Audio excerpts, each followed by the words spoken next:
नहीं मिल पाया, जितना बन पाया। अभी ये पहली तो सबसे पहले तो वर्कशीट है, तो टीएस एलियट के बारे में हमें एज ए वर्कशीट ही तैयार करनी है, कंप्लीट वर्कशीट तैयार करेंगे, मेन चीज़ों पे बातें करेंगे। तो हेडिंग डाल देता हूँ मैं इसमें सबसे पहले तो वर्कशीट, ये वर्कशीट है, ठीक है ना। तो वर्कशीट में हमारा जो मेन होता है खुद का कि कुछ चीज़ें पढ़ना, ठीक है ना, वर्कशीट में यही होता है मेनली। तो भाई साहब जो हैं अपने टीएस एलियट, इनका जो पूरा नाम है टॉमस स्टर्न एलियट है, THOMAS Thomas, STEARNS Stearns Eliot, Eliot कहते हैं ELIOT, ठीक है ना, एलियट। सितंबर में इनका जन्म हुआ था 1888 में, 1888 में, 1888 में इनका जन्म हुआ था, और 1965 में इनकी डेथ हो गई थी।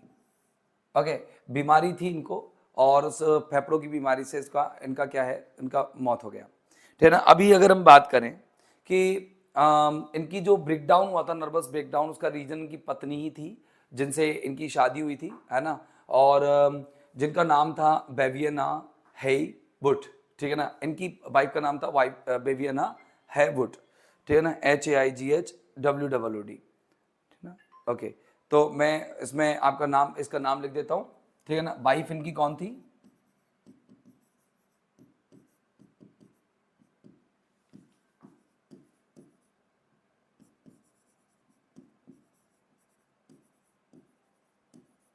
ठीक है ना। इनके मतलब ये थोड़े से स्टिरिक हो गई थी, इनके भाई ने इनको फिर बाद में मेंटल हॉस्पिटल में भी डाल दिया था, और इनकी वजह से ही भाई साहब को परेशानी हुई बहुत ज़्यादा। किसको? टीएस एलियट को। फिर उन्होंने वापस अपनी लोनली लाइफ और उन्होंने अपने आप को एक अलग थलग जीवन रखने के लिए कर दिया। मतलब फाइनली इन्होंने क्या है, अपने आप को क्या है कि एक नर्वस ब्रेकडाउन होने के बाद में अपने आप को एवेंट गार्डे घोषित किया। एवेंट गार्डे मतलब होता है, इन्होंने announced himself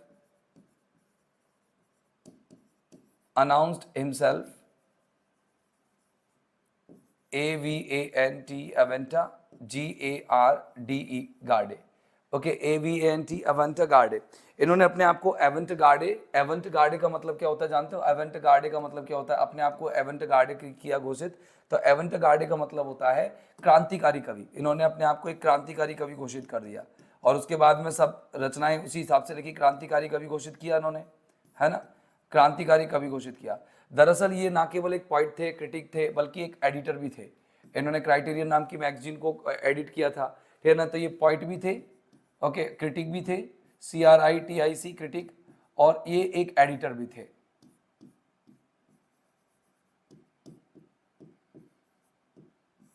okay, poet, critic और एडिटर, विवियना हेवुड। नहीं, इतना नहीं आता है एग्जाम में, थोड़ा सा ही पूछेगा आपसे, अगर पूछेगा तो मेन जो चीजें हैं वो आपको तैयार कर लेनी है। ये खास तौर से जाने जाते हैं अपनी पॉम द वेस्टलैंड के लिए, सबसे ज्यादा फेमस हुए वेस्टलैंड के लिए, जो इन्होंने 1822 में लिखी थी। वेस्टलैंड 1822, 1822 में सॉरी 1922 में लिखी थी, 1922 वेस्टलैंड। और इसके बाद ये जो फेमस हुए थे वो होते proof rock and other observations. वैसे उससे पहले ही हो गए थे प्रूफ रॉक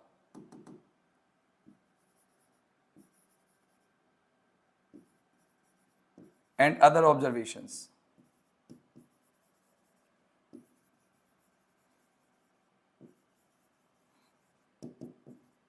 नाइनटीन 1917 में। इसके बाद 1922, फिर 1935, 1943, 1949, बहुत सारी सन्स में इन्होंने काफी अच्छा काम किया। तो अब चलो अपन चलते हैं, इनके मेन आइडिया तो हमने ले लिए, अब वर्कशीट पर काम करते हैं। वर्कशीट में देखो, टीएस एलियट का पूरा नाम अगर आपसे पूछा जाए तो आप आराम से बता सकते हैं। बताओ क्या नाम था इनका, पूरा नाम जल्दी बताओ, टाइप करके बताओ आप। टीएस एलियट का पूरा नाम बताओ टाइप करके फटाफट से।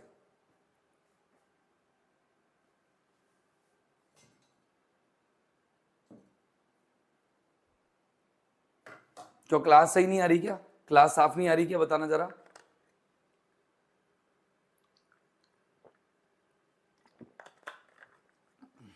मनीषा, क्लास साफ नहीं आ रही? विजिबिलिटी सही नहीं हो तो बताना जरा, है ना। मैंने सॉफ्टवेयर नहीं खोल रखा, बिल्कुल। टॉमस स्टर्न्स एलियट,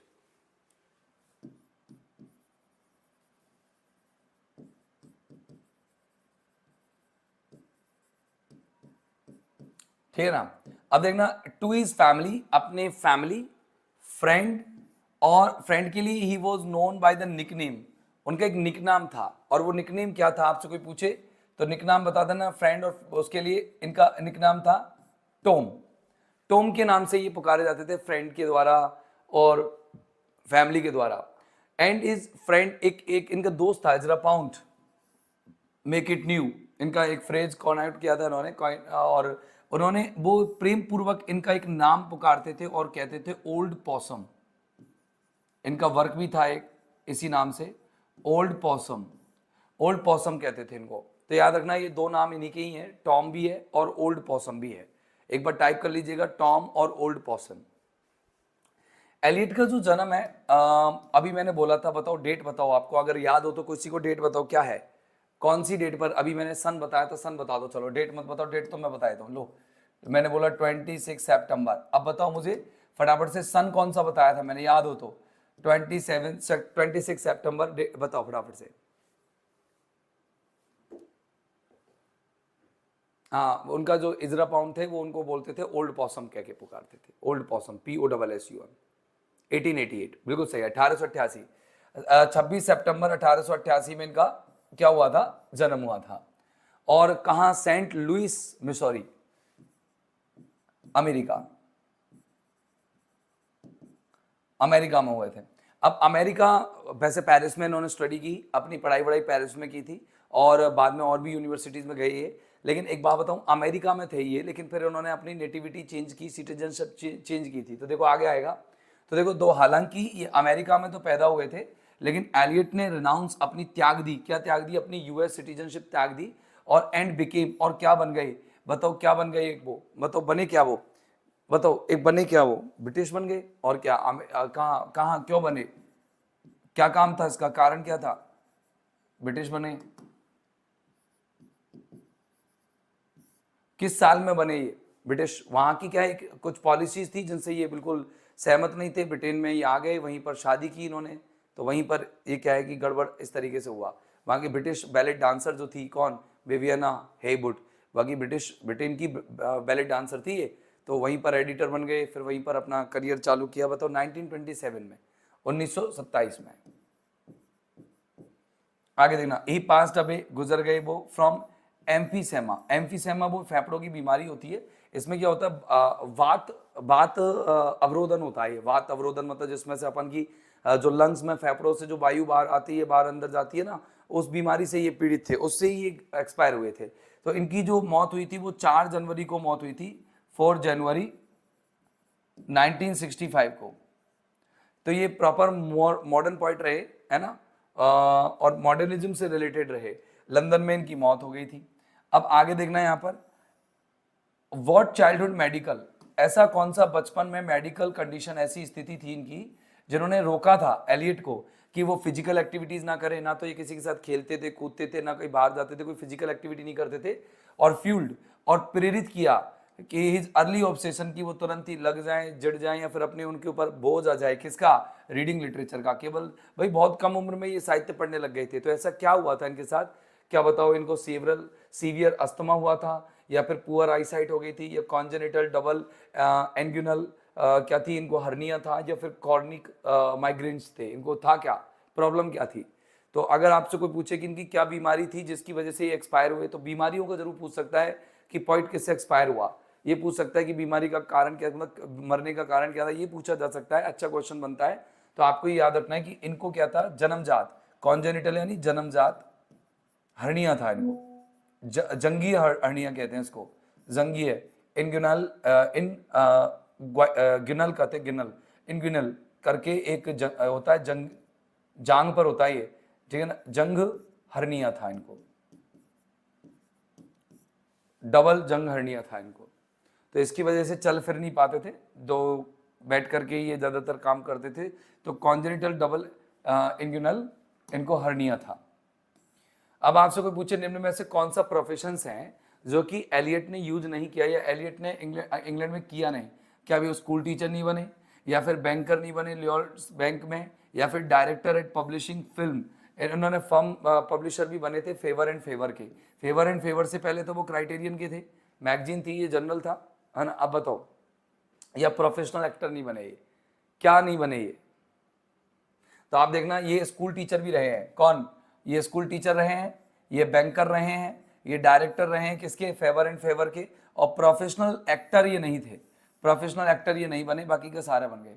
1927 में एलियट ने कौन सा मतलब एलियट ने जो अंडरवेंट यानी गुजरे एक मेजर स्पिरिचुअल शिफ्ट, एक बहुत ही विशाल आध्यात्मिक इन्होंने बदलाव लिया। उनको बहुत सारी धर्म ग्रंथ पढ़ रखे थे इन्होंने, इंडियन रिलीजन पढ़ रखा था, ब्रिटिश रिलीजन पढ़ रखा था, अमेरिकन रिलीजन पढ़ रखा था। What religion did he convert? कुछ रिलीजन में वो आ गए थे। बताओ, रोमन कैथोलिसिज्म इन्होंने अपना लिया था, एंग्लिकनिज्म इन्होंने अपनाया था, यूनिटेरियनिज्म इन्होंने अपनाया था, ऑर्थोडॉक्स क्रिश्चियनिटी इन्होंने अपनाई थी। तो आपसे कोई पूछे इसका क्वेश्चन तो इसका 8वीं का आंसर क्या होगा? तो आप सीधा सीधा जवाब देना सर एंग्लिकनिज्म इन्होंने अपना लिया था। 1927 में ये ब्रिटेन आ गए थे और वहां पर आकर के इन्होंने एंग्लिकन धर्म को अपना लिया था। आगे देखना, एलियट जो थे एक नोटोरियसली अनहैप्पी थे, मतलब बहुत ही ज्यादा कुख्यात थे वो और दुखी थे वो अपनी पहली मैरिज से टू विवियना हेवुड के साथ। What ultimately happen to her? तो उस महिला के साथ हुआ क्या? तो उसके भाई ने उसको मेंटल हॉस्पिटल में क्या करा दिया? तो देखो, she was committed to a mental hospital against her will by her brother. ये आएगा इसका आंसर, ठीक है ना। अब अपन को खैर इसका कोई मतलब नहीं था, तो एक ऐसा नाटक बताओ, एक ऐसा नाटक बताओ जो लिखा गया था for the Canterbury festival concerning, ये टी.एस. एलियट ने लिखे थे, और मार्टिरडम ऑफ थॉमस बैकेट के लिए। बताओ, कंसर्निंग द मार्टिरडम, मार्टिरडम मानी होता है उनके जो शहीदता थी, उनकी जो शहादत थी किसकी? थॉमस बैकेट की, उसकी शहादत पर से संबंधित कैंटरबरी फेस्टिवल के लिए एक नाटक लिखा था इन्होंने। हाँ बताओ, वो नाटक का नाम क्या था? याद हो तो नाम, मर्डर इन द कैथेड्रल। नाटक का नाम था मर्डर इन द कैथेड्रल। और ये लिखा कब था? बताओ, 1935।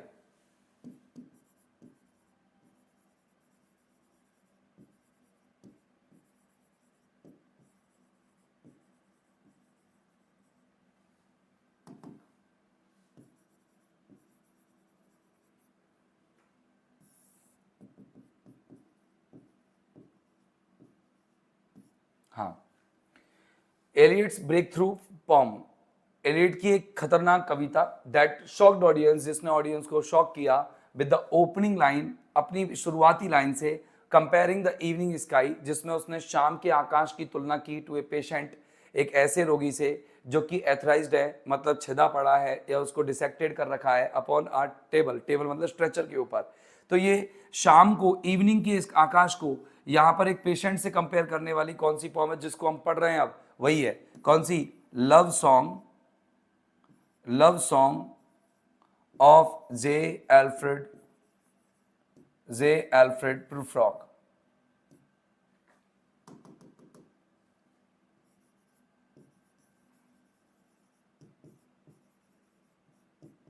आपको पूछे पॉम कब लिखी गई थी? इन 1915 में, 1915 में लिखी गई, और प्रूफ्रॉक एंड अदर ऑब्जर्वेशंस के अंदर पब्लिश हुई 1917 में। आगे देखना, एक complex disjointed poem edited heavily by Ezra Pound, often read as a representation of post world war second disillusionment. World war first के जो डिसोल्यूशनमेंट हुए थे उसको बहुत सारे मतिभ्रम दूर हुए थे, और वो मतिभ्रम जो थे उनके बारे में उन्होंने कविता लिखी थी जिसको इजरा पाउंड ने बहुत ज्यादा एडिट किया था। बहुत बड़ी पॉम लिखी थी इन्होंने, उसका नाम क्या था? 5 पार्ट्स में लिखी थी, और वो थी दी वेस्टलैंड। आपसे कोई भी पूछे तो इसका सीधा नाम लिख देना, द वेस्टलैंड लिखी थी इन्होंने। और वेस्टलैंड का पब्लिकेशन कब हुआ था? 1922 में, ठीक है ना। अच्छा, अब आपसे कोई पूछे कि इनका मास्टरपीस और था, कंसिस्टिंग ऑफ 4 लॉन्ग पॉम्स, उन्होंने लंबी लंबी 5 कविताएं थी, associated with the classical elements air, earth, water and fire. इनको कहते हैं 4 क्वार्टो।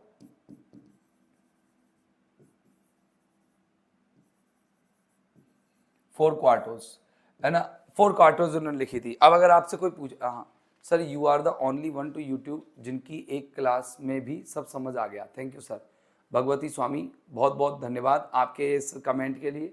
नहीं, बाकी का मैं तो स्ट्रगल कर रहा हूँ इसमें, फाइनली बहुत स्ट्रगल कर रहा हूँ मैं। किसमें? एलडीसी में तो बहुत स्ट्रगल कर रहा हूँ।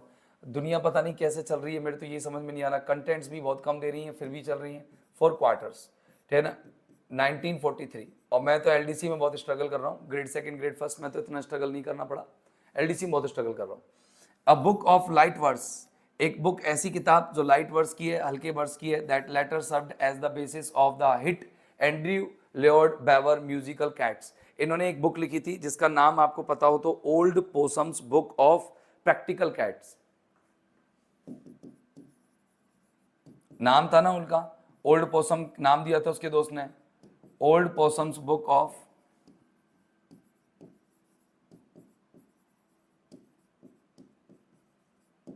प्रैक्टिकल कैट्स, ये इन्होंने बुक लिखी थी। और इनकी जो ये बुक थी वो है 1939 में प्रकाशित हो गई थी।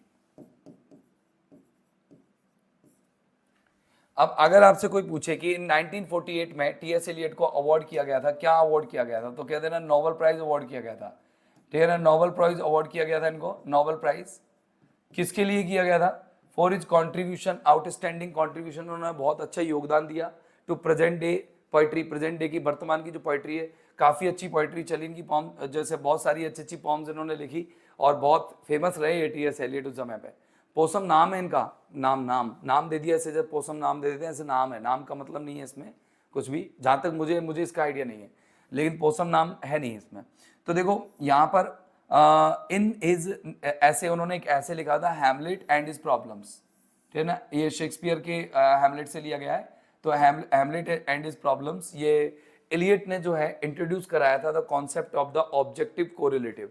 तो जब इन्होंने ऑब्जेक्टिव कोरिलेटिव का जो कॉन्सेप्ट क्लियर कराया, ऑब्जेक्टिव कोरिलेटिव का मतलब कोई भी भाव हो आप उसे वस्तुगत रूप से जोड़ सकते हो, वस्तुओं से जोड़ सकते हो। तो मतलब ऐसे नहीं है कि आप कोई भी कविता लिख रहे हो तो बिना आप किसी चीज के जोड़े लिख दो, मतलब ये चाहते थे।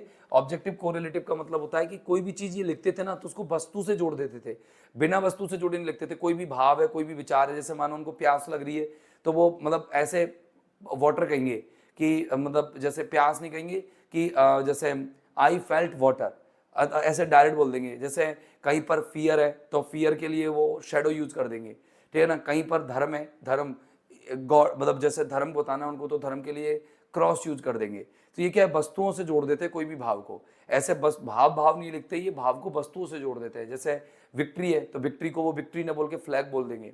इनके जो टेक्स्ट है ना, तो टेक्स्ट में बहुत सारी इंटरटेक्चुअलिटी बहुत है। जैसे कोई भी जो ये लिखते हैं तो उसमें डायरेक्ट राइटर की वर्क का नाम लिख देते हैं या उसके कैरेक्टर का नाम लिख देते हैं।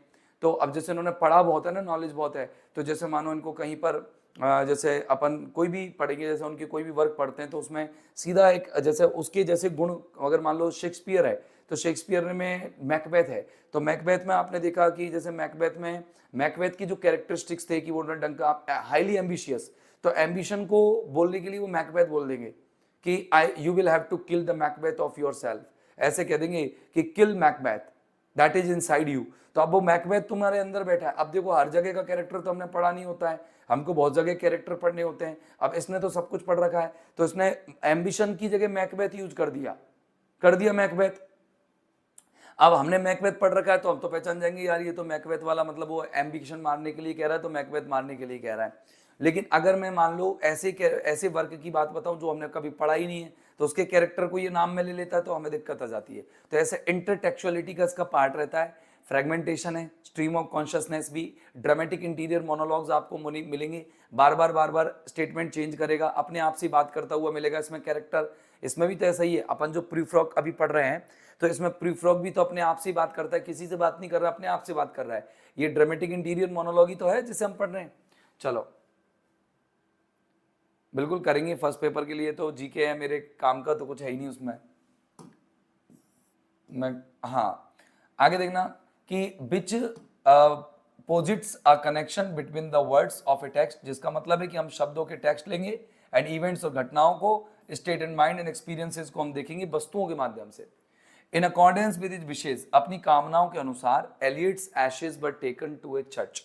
एलियट की जो राख है वो एक चर्च में ले जाई गई, और चर्च में ले जाई गई इन ईस्ट कोकर। ईस्ट कोकर में चर्च में ले जाई गई। द ब्लेज वो गांव है ईस्ट कोकर, इन सोमरसेट में है। सोमरसेट वही जगह है जहां पर विलियम वर्ड्सवर्थ की जो बहन है, कौन, डोरोथी वर्ड्सवर्थ, वो रहती थी। ठीक है ना, फ्रॉम विच, जिससे his ancestors had emigrated to America, ये वही जगह थी जहां पर से उनके पूर्वज अमेरिका गए थे, उनका गांव था, पूर्वजों का गांव ईस्ट कोकर, वहां पर जाकर के क्या किया गया, चर्च में वहां पर उनकी अस्थियों को उनको रख दिया गया। द बॉल प्लेक, और जो दीवार पर जो स्मारक चिपका हुआ है या जो लिखा हुआ है तख्ती पर, नियर इज एशेज, उसकी अर्न के पास, उसकी एशेज के पास, कॉमेमोरेट्स, वो याद दिलाता है हिम उसको, विद अ फेमस कोट, एक कोट लिखी हुई है उस पर, फ्रॉम वन ऑफ हिज पॉम्स, उसकी खुद की कविताओं में से ही है, इन माई बिगिनिंग इज माई एंड, कि मेरी शुरुआत में ही मेरा अंत है, and in my and is my beginning, और मेरे अंत में ही मेरी शुरुआत है।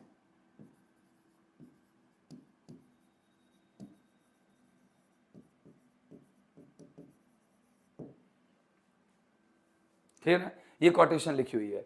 तो चलो अब अपन ने आलतू फालतू की बात की, अब हमारे मेन मुद्दे पर आते हैं। ये सब टीएस एलिट के बारे में जो भी बातें की, सब नॉर्मल काम की, इतनी ज़्यादा काम की नहीं थी, और हमने बहुत कम पढ़ा है, ज़्यादा भी नहीं पढ़ा टीएस एलिट के बारे में, लेकिन जितना भी पढ़ा है काफ़ी है, इससे आप कर लोगे कवर अप। ठीक है ना, अभी इतना सही क्वेश्चन इससे आएगा, लेकिन मेन अपना जो क्वेश्चन आएगा वो आएगा अपनी पॉम से, अपने टेक्स्ट से। तो सबसे पहले हम देखते हैं कि इस पॉम के टाइटल का मतलब क्या है। The love song, love song यानी प्यार का गीत है ये, प्रेम गीत। अब प्रेम गीत में क्या है कि जो प्रीफ्रॉक है वो थोड़ा झिझकी टाइप का प्रेमी है ना, प्रेमी है ये, प्रेम गीत। और ये क्या करता है, अपने प्रेम को बयां करने में झिझकता है, थोड़ा सा रिजर्व टाइप का है। और जे एल्फ्रेड प्रूफ्रॉक, ये प्रूफ्रॉक जो है ये थोड़ा रिजर्व्ड प्रेमी है, रिजर्व्ड लवर, और ये बहुत झिझक में है। और ये अपने जो अंदर गिल्ट है, या जो अपने उसने प्रेम में जो भी प्राप्त किए हैं, या जो वो कन्फेस करना चाहता है, उसको वो किसी को बताना नहीं चाहता, वो चाहता है कि मैं अंदर ही अंदर मन में रखूं उसको। तो इसी जो इसकी मैं बात करूं, तो ये जो पॉम है ये 1915 में लिखी गई थी, ओके, रिटन की गई थी, और इसको जो पब्लिश किया गया था, जो कलेक्शन था इसका 1917 में कलेक्शन था, जिसका नाम था प्रूफ्रॉक एंड अदर ऑब्जर्वेशंस।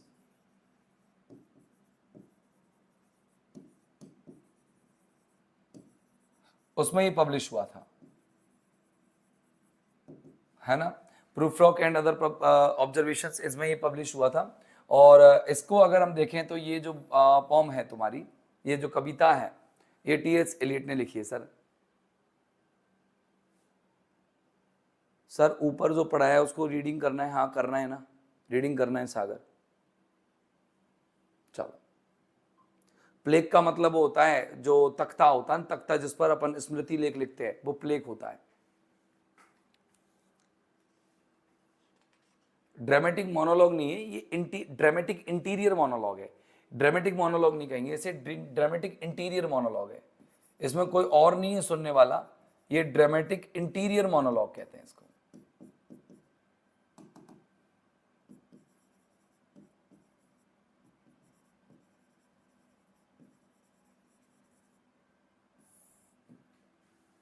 इसमें आपको इंटरटेक्चुअलिटी मिलेगी, मैंने आप लोगों को बताया इंटरटेक्चुअलिटी, TEXTUALITY।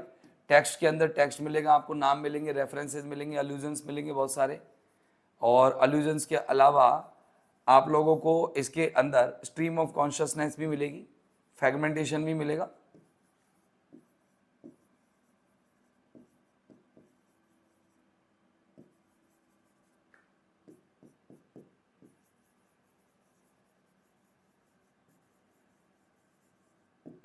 पैस्टेज मिलेगा। चलो अब देखते हैं, अपन सारी चीज़ों को देखते हुए चलते हैं। ये जो सबसे पहले जो उन्होंने दिया है वो एपिग्राफ है, ठीक है ना। ये जो सबसे पहले जो दिया है, ये जो लाइन दी है, ये लेटिन भाषा में है, और लेटिन भाषा में है। दरअसल ये लेटिन लैंग्वेज में क्या है, ये एपिग्राफ है, ठीक है ना, ये एपिग्राफ है, EPIGRAPH। इस एपिग्राफ में क्या लिखा हुआ है अपन उसकी बात करते हैं। एपिग्राफ में क्या है ये, हाँ, इंटीरियर मोनोलॉग का मतलब होता है मन ही मन में चलने वाले कथन, वो इंटीरियर मोनोलॉग होता है। मैंने स्ट्रीम ऑफ कॉन्शियसनेस में आपको पढ़ाया था क्या है ना। चलो अब देखना, यहाँ पर अपन बात करते हैं कि ये जो है क्या, ये जो एपिग्राफ है कहाँ से लिया गया है। आपसे पूछा जाए ये कहाँ से लिया गया है, तो आपने एक इटालियन राइटर का नाम सुना होगा, डेंटे, नाम सुना है डेंटे एलिग्री। किस किस ने सुना है डेंटे एलिग्री का नाम, ओके बताओ किसने सुना है। फ्रॉम, फ्रॉम कहां से लिया गया ये? डेंटे एलिग्री, ALIGHIRIE,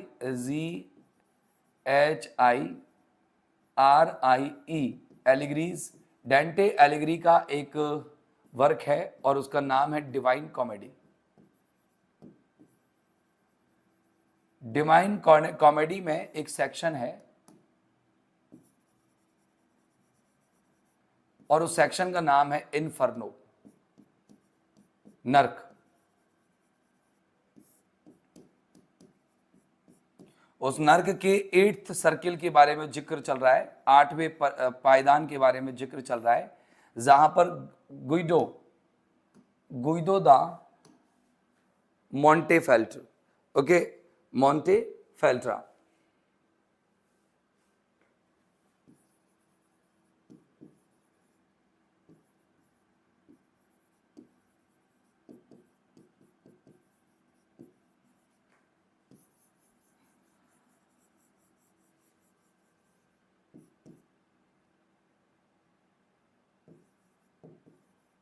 डायलॉग है उसके।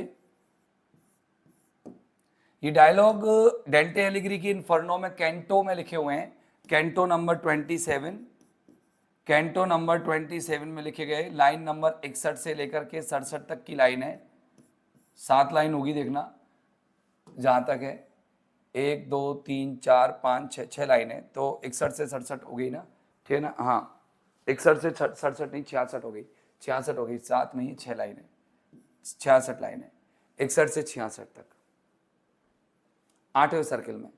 इसमें डिवाइन कॉमेडी में क्या होता है कि डेंटे की जो इन्फर्नो, डेंटे जब ऊपर जाते हैं, नर्क में जाते हैं, तो नर्क में जाते हैं तो गुइडो वहां पर मिलता है, और गुइडो अपने पाप का प्रायश्चित करने नहीं वाला है, किसी से ये कहने वाला है, वो कहने वाला है कि मैं तो इस नर्क में आ गया, और यहाँ से तो इस दुनिया में जो कोई व्यक्ति एक बार नर्क में आ जाता है तो स्वर्ग में जा नहीं सकता।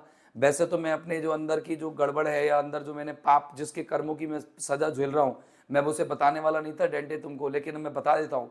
दरअसल क्यों? क्योंकि धरती पर जो, धरती से जो एक बार इस नर्क में आ गया, वो इस नर्क से कभी जाने वाला नहीं है दोबारा। तो अब मुझे, मेरे जो सीक्रेट है, मेरा रहस्य है, इसका उजागर होना मुझे नहीं लगता कि कहीं हो पाएगा, क्योंकि तुम ही तो करते हो उजागर, तुम वापस जा नहीं पाओगे, तो मैं तुम्हें सीक्रेट बता रहा हूं। मेरा डेंटे से कह रहा है वो, मैं तुम्हें सीक्रेट बता रहा हूं। अब एपिग्राफ का मीनिंग देखते हैं। तो एपिग्राफ सर कह रहे हैं, सर फिर से समझाओ, बबीता कह रहे सर इसको फिर से समझाओ। ठीक है, मैं दोबारा समझा देता हूं। देखो, इसको पूरा समझा देता हूं। दरअसल आपका ये जो एपिग्राफ है, ये एपिग्राफ लैटिन भाषा का है, लैटिन भाषा में लिखा गया है, और ये एक इटालियन राइटर हैं जिनका नाम है डेंटे एलिग्री, उनकी वर्क से लिया गया है, और उनका वर्क है डिवाइन कॉमेडी। डिवाइन कॉमेडी से लिया गया है, और डिवाइन कॉमेडी में एक सेक्शन चलता है जिसको कहते हैं इन्फर्नो। इन्फर्नो में क्या होता है? इन्फर्नो में एक गुइडो नाम के कैरेक्टर होते हैं जिनको गॉड ने पनिशमेंट किया होता है, और वो वहां पर 8वें नम के 8वां व्रत जो होता है, ऐसा हर अलग अलग व्रत में अलग अलग कैरेक्टर से मिलते हैं, ये कोई राजा से मिलते हैं, कभी किसी से मिलते हैं, तो यहाँ पर ये गुइडो से मिले। तो गुइडो जो है वो अपने अंदर कुछ ऐसी चीजें हैं, एक प्रकार का कोई शायद कोई सैनिक वैनिक है ये, तो ये अपने अंदर की कुछ चीजें जिनको वो कन्फेस करना चाहता है, लेकिन वो किसी को सीक्रेट बताना नहीं चाहता।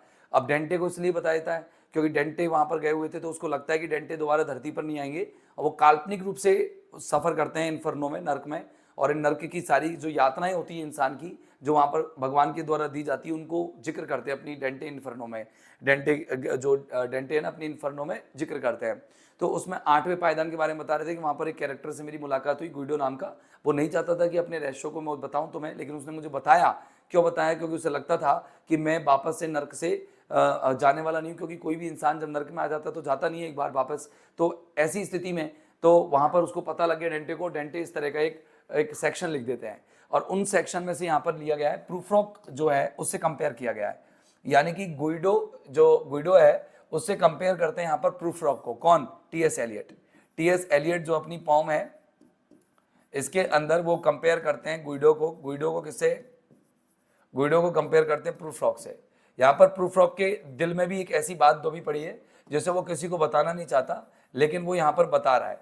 और बता किसको रहा है? खुद को ही बता रहा है। मतलब वो किसी से बात नहीं करना चाहता, वो खुद से बात करना चाहता है। कौन? प्रूफ्रॉक। तो वो अब यहाँ पर जो स्टेटमेंट मिलेंगे वो प्रूफ्रॉक के खुद के ही हैं, वो खुद ही से बात कर रहा है। उसके दो मन है, एक मन तो बाहर समाज में जाकर के जीना चाहता है, वो बाहर समाज में जाकर के अपनी लाइफ स्टाइल में रहना चाहता है, और एक मन ये है जो उसको हमेशा दबा रहा है अपने रहस्य को उजागर करने से, अपने भावनाओं को व्यक्त करने से, तो वो यहाँ पर आपको देखने को मिलेगा। हाँ, यहां तक क्लियर हुआ कि नहीं हुआ, पहले तो ये बताओ।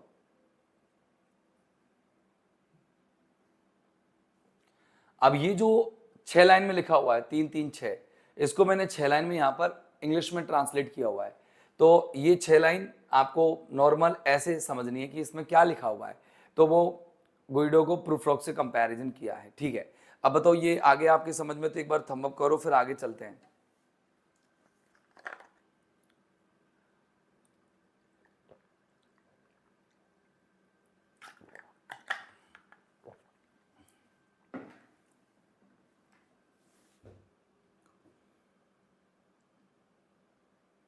मधु, एपिग्राफ क्या होता है? एपिग्राफ तो आपने उसमें भी तो देखा था, ये इसमें वेस्टमिंस्टर एबे में भी तो देखा था। एपिग्राफ इंट्रोडक्टरी लाइन होती है कि अंदर जो है वो सब इंट्रोडक्शन है। यहाँ पर एक इंट्रोडक्टरी लाइन होती है जो एपिग्राफ में क्या होता है कि आप जो भी अंदर कुछ कहने वाले हो अपने वर्क में, टेक्स्ट में, पॉम में, या फिर आपके उसमें क्या कोई भी ऐसे वगैरह में, आर्टिकल वगैरह में, तो उसको अपन पहले एक समरी बना करके, एक थीम बना करके, सेंट्रल आइडिया को, केंद्रीय विचार को अपन स्टार्टिंग में लिख देते हैं, उसको अपन एपिग्राफ कहते हैं। थोड़ा थोड़ा नहीं आया, वैसे तो आ गया, ठीक है ना। अब देखना, इसमें कुछ नहीं है, फैक्ट्स ही फैक्ट्स सारे इकट्ठे करके रखने हैं। अब देखना, इफ अगर यहाँ आई कौन है, आई प्रूफ्रॉक है, वो प्रूफ्रॉक कहता है, ओके प्रूफ्रॉक है यहाँ पर। वैसे तो ये वहां तो वो है कौन, गुइडो, ओके, लेकिन यहाँ पर ये जो अपन इस टेक्स्ट के संदर्भ में देख रहे हैं, तो वो प्रूफ्रॉक कौन है? प्रूफ्रॉक यहाँ पर, मतलब यहाँ पर आई प्रूफ्रॉक है। इफ आई बिलीव, अगर मैं ये मान लेता दैट माई रिप्लाई, कि मेरे जवाब वर मेड टू वन, एक ऐसे व्यक्ति को दिए जा रहे हैं, to the world would ever return, जो दुनिया में कभी लौटेगा।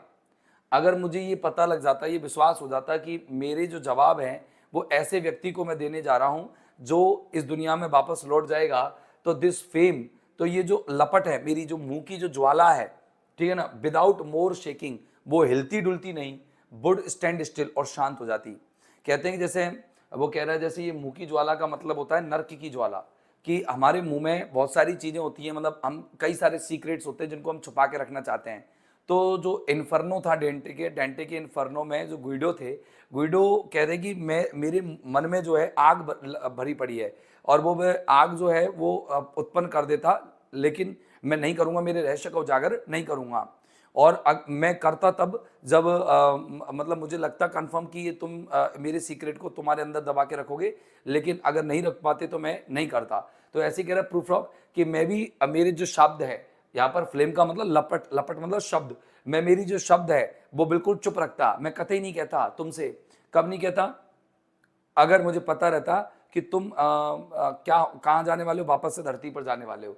But since from out this gulf no one live, लेकिन इस नर्क के खंड से, इस नर्क के खंड से, इस ब्रह्मांड से कभी कोई जा नहीं पाया जिंदा, एवर रिटर्न, कभी नहीं लौट पाया। If what I hear with true, अगर जो मैंने सुना है, अगर वो सच है कि इस धरती से, इस नर्क से कोई जा नहीं सका वापस, अगर सही है, तो without the fear of infamy I answer you, तो मुझे कोई डर नहीं है कि मैं कुख्यात हो जाऊंगा, मैं अप्रसिद्ध हो जाऊंगा, चलो मैं तुम्हें जवाब देता हूं।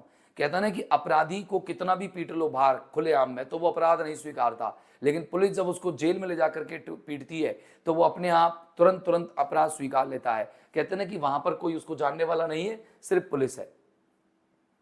तो वो यहाँ पर देखो, ये डेंटे हैं, और ये डेंटे और डेंटे के साथ में एक आदमी और है, वो यहाँ पर ये नरक में, आग में, 8वें पायदान में जल रहा है। ये कौन है? गुइडो। और गुइडो अपने रहस्य बता रहा है कि मैं जल क्यों रहा हूँ। तो कह रहा है कि मैं तुम्हें बता दूंगा अगर ऐसा हुआ कि तुम धरती पर जाकर के मेरी बातों को नहीं रिटन।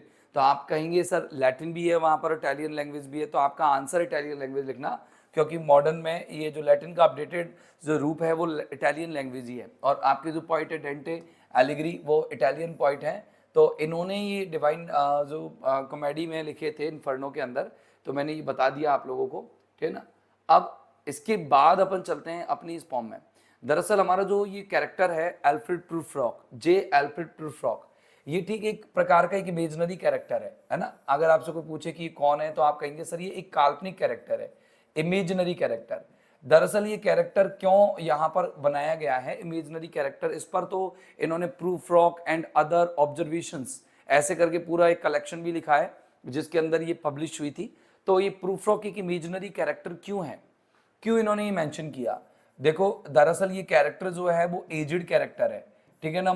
एजिड कैरेक्टर है, बूढ़ा है, फिजिकली डिक्लाइंड है, शारीरिक रूप से कमजोर है, ऐसे अपंग टाइप का है या थोड़ा सा ऐसे मतलब कमजोर टाइप का है, ऐसा लगता है जैसे मॉल नरिश्ड है, कुपोषित है और एजिड है और थोड़ा सा हेजिटेट टाइप का है। और वो क्या है, मेंटली पैरालाइज्ड है, मानसिक रूप से लकवाग्रस्त है। सर मेंटली पैरालाइज्ड का मतलब होता है उसके अंदर वो द्वंद्वों में वो उलझा रहता है। जैसे हम लोग जो हैं आज के आधुनिक मानव, जैसे इन्होंने एक पॉम लिखी द हॉलो मैन, उसमें बताया कि हर इंसान एक खोखले इंसान की तरह है। हम अंदर से तो खोखले हैं, बाहर से अपने आप के अंदर अपने आप को बहुत ही स्ट्रांग दिखाने की कोशिश करते हैं, भूसा भरा हुआ लोग हैं हम लोग। तो इसी तरीके से वो इसमें दिखाने की कोशिश करता है। वो कहते हैं कि जो प्रूफ रॉक है ना वो हम मॉडर्न लोगों की तरह है। हम मॉडर्न लोग क्या है, बिल्कुल वीक है, इंटरनली फिजिकली मेंटली हम लोग पैरालाइज्ड हैं, मेंटली हम लोग वीक है, मानसिक रूप से वीक है। और हम सिर्फ संसार की खोखली बातों में, संसार की केवल बेबुनियादी बातों में, बेतरतीब बातों में हम इंगेज्ड करे हुए हैं अपने आप को।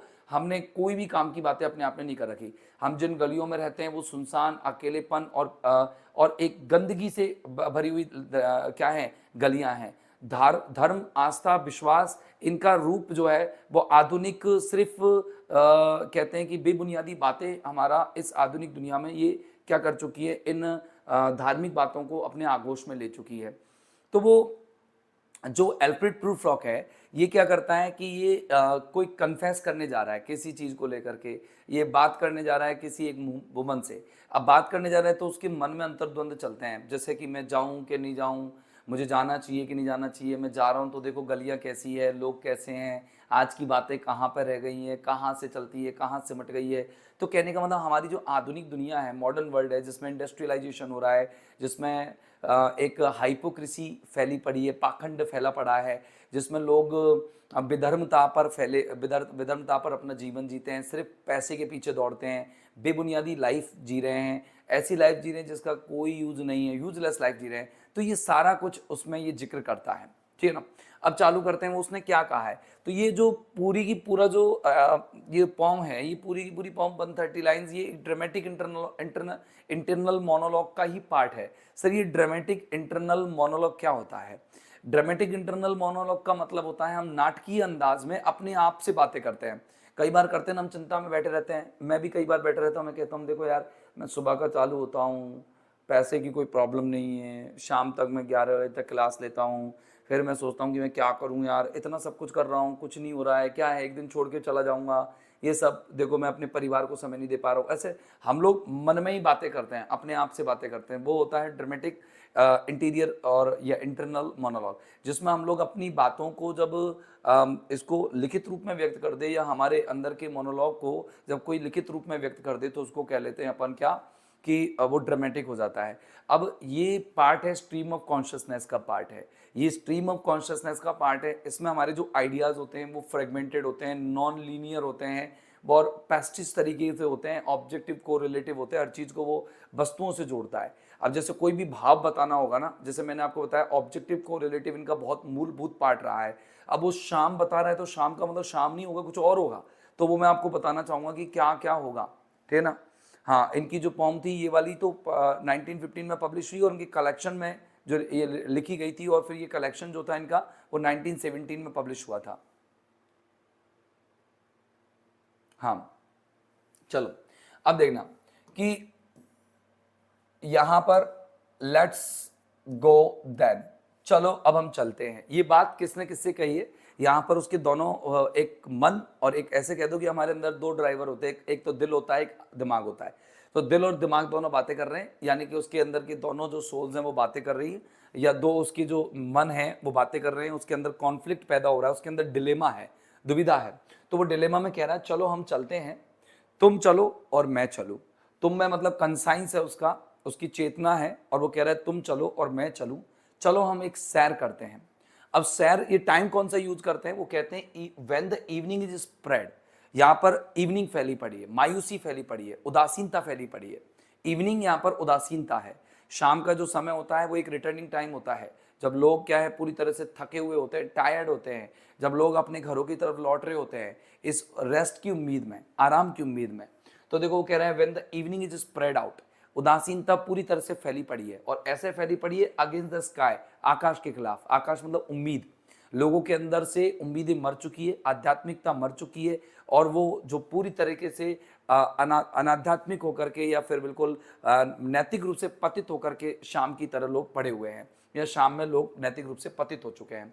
लाइक अ पेशेंट, और अब यहाँ पर सिमिली का यूज करते हुए कहता है कि जो इवनिंग है ना वो एक पेशेंट की तरह लग रही है, ऐसा लग रहा है जैसे कि रोगी है, यानी कि जो मायूसी भी इतनी छाई हुई है जैसे कि ये मायूसी कभी वापस से सही नहीं होगी, और ये मायूसी को पता नहीं कौन सा डॉक्टर जो सही करेगा, वो भगवान ही डॉक्टर की तरह से काम कर सकता है।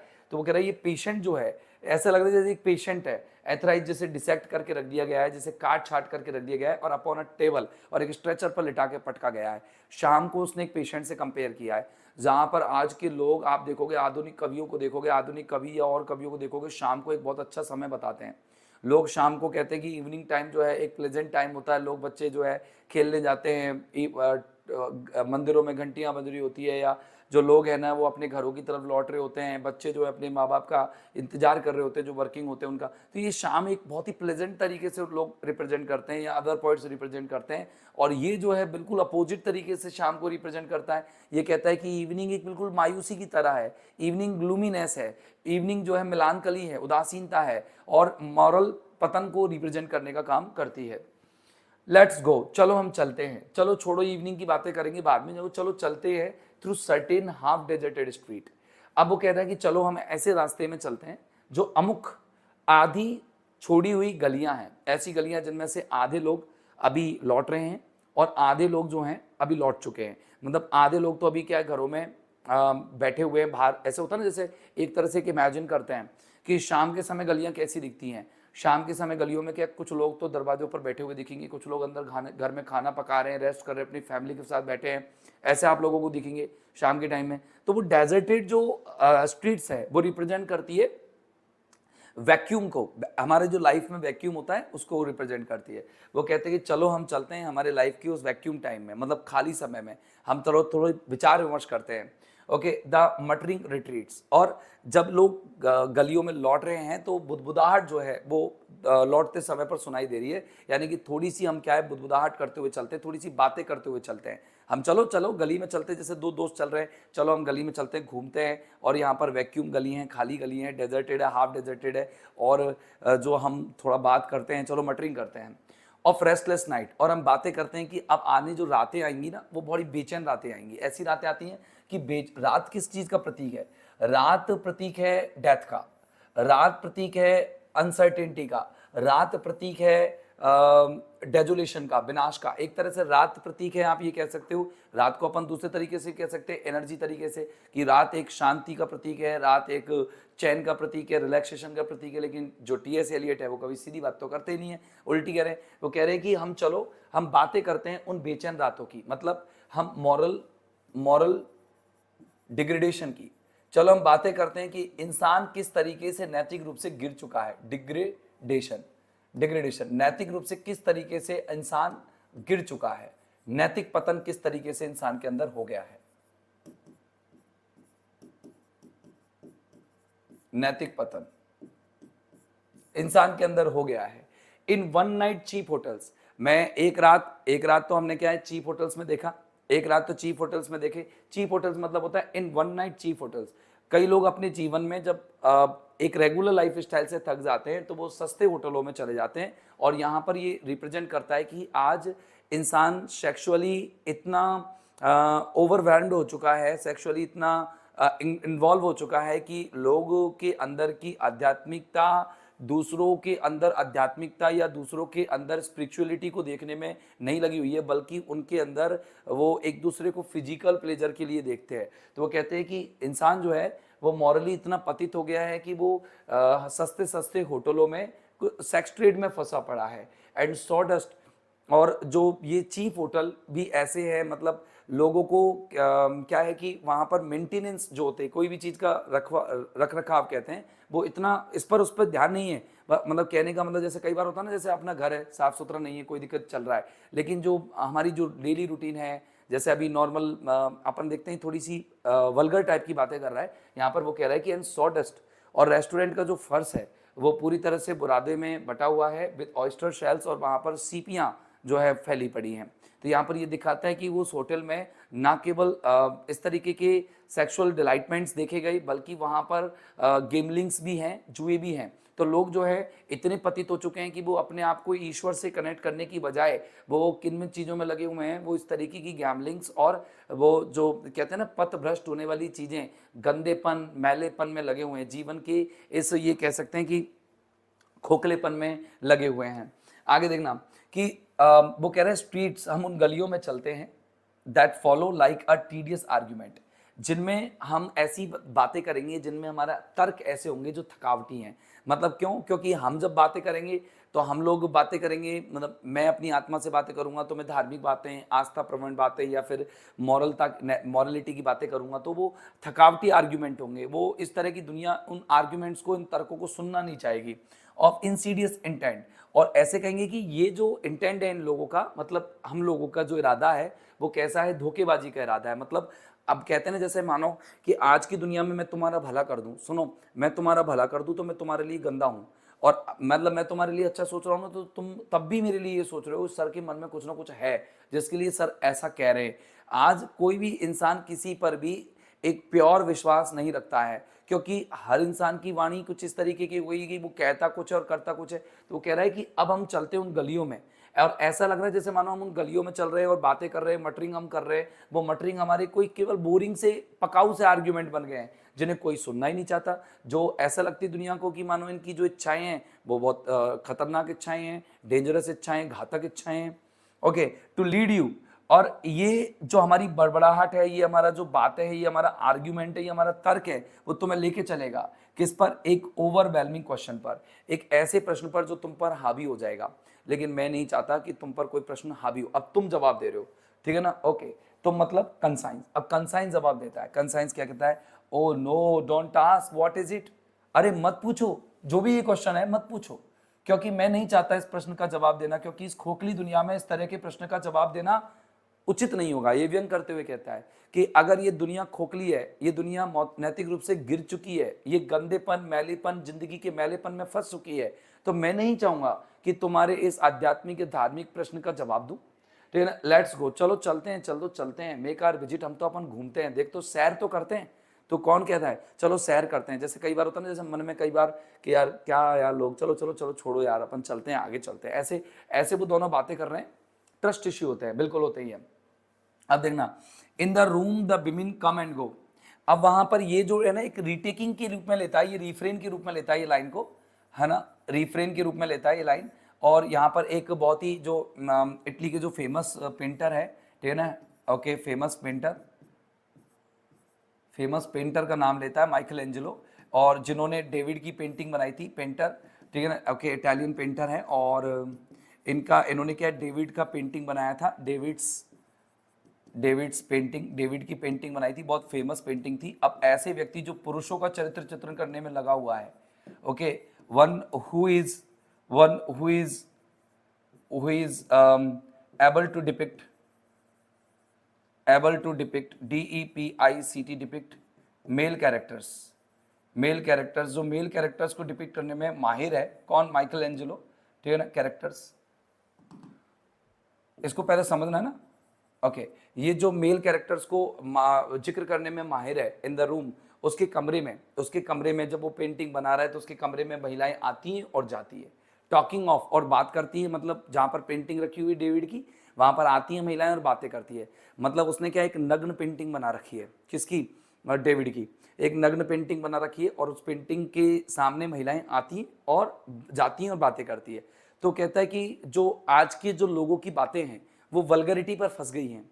मतलब लोग आपको देखो, नॉर्मली आप जब लोग देखोगे, आप बैठ के बातें करोगे तो कोई धर्म, आस्था, या फिर कोई भी मतलब मानवता, या फिर कोई भी सहानुभूति या फिर लगाव, इन चीज़ों के बारे में बात नहीं करता हुआ नजर आएगा आपको। लोग जो है सेक्सुअल प्लेजर, ओके, पैसा, कमाई, एक दूसरे के साथ धोखा, जालसाजी, इस तरीके की बातें करते हुए नजर आएंगे।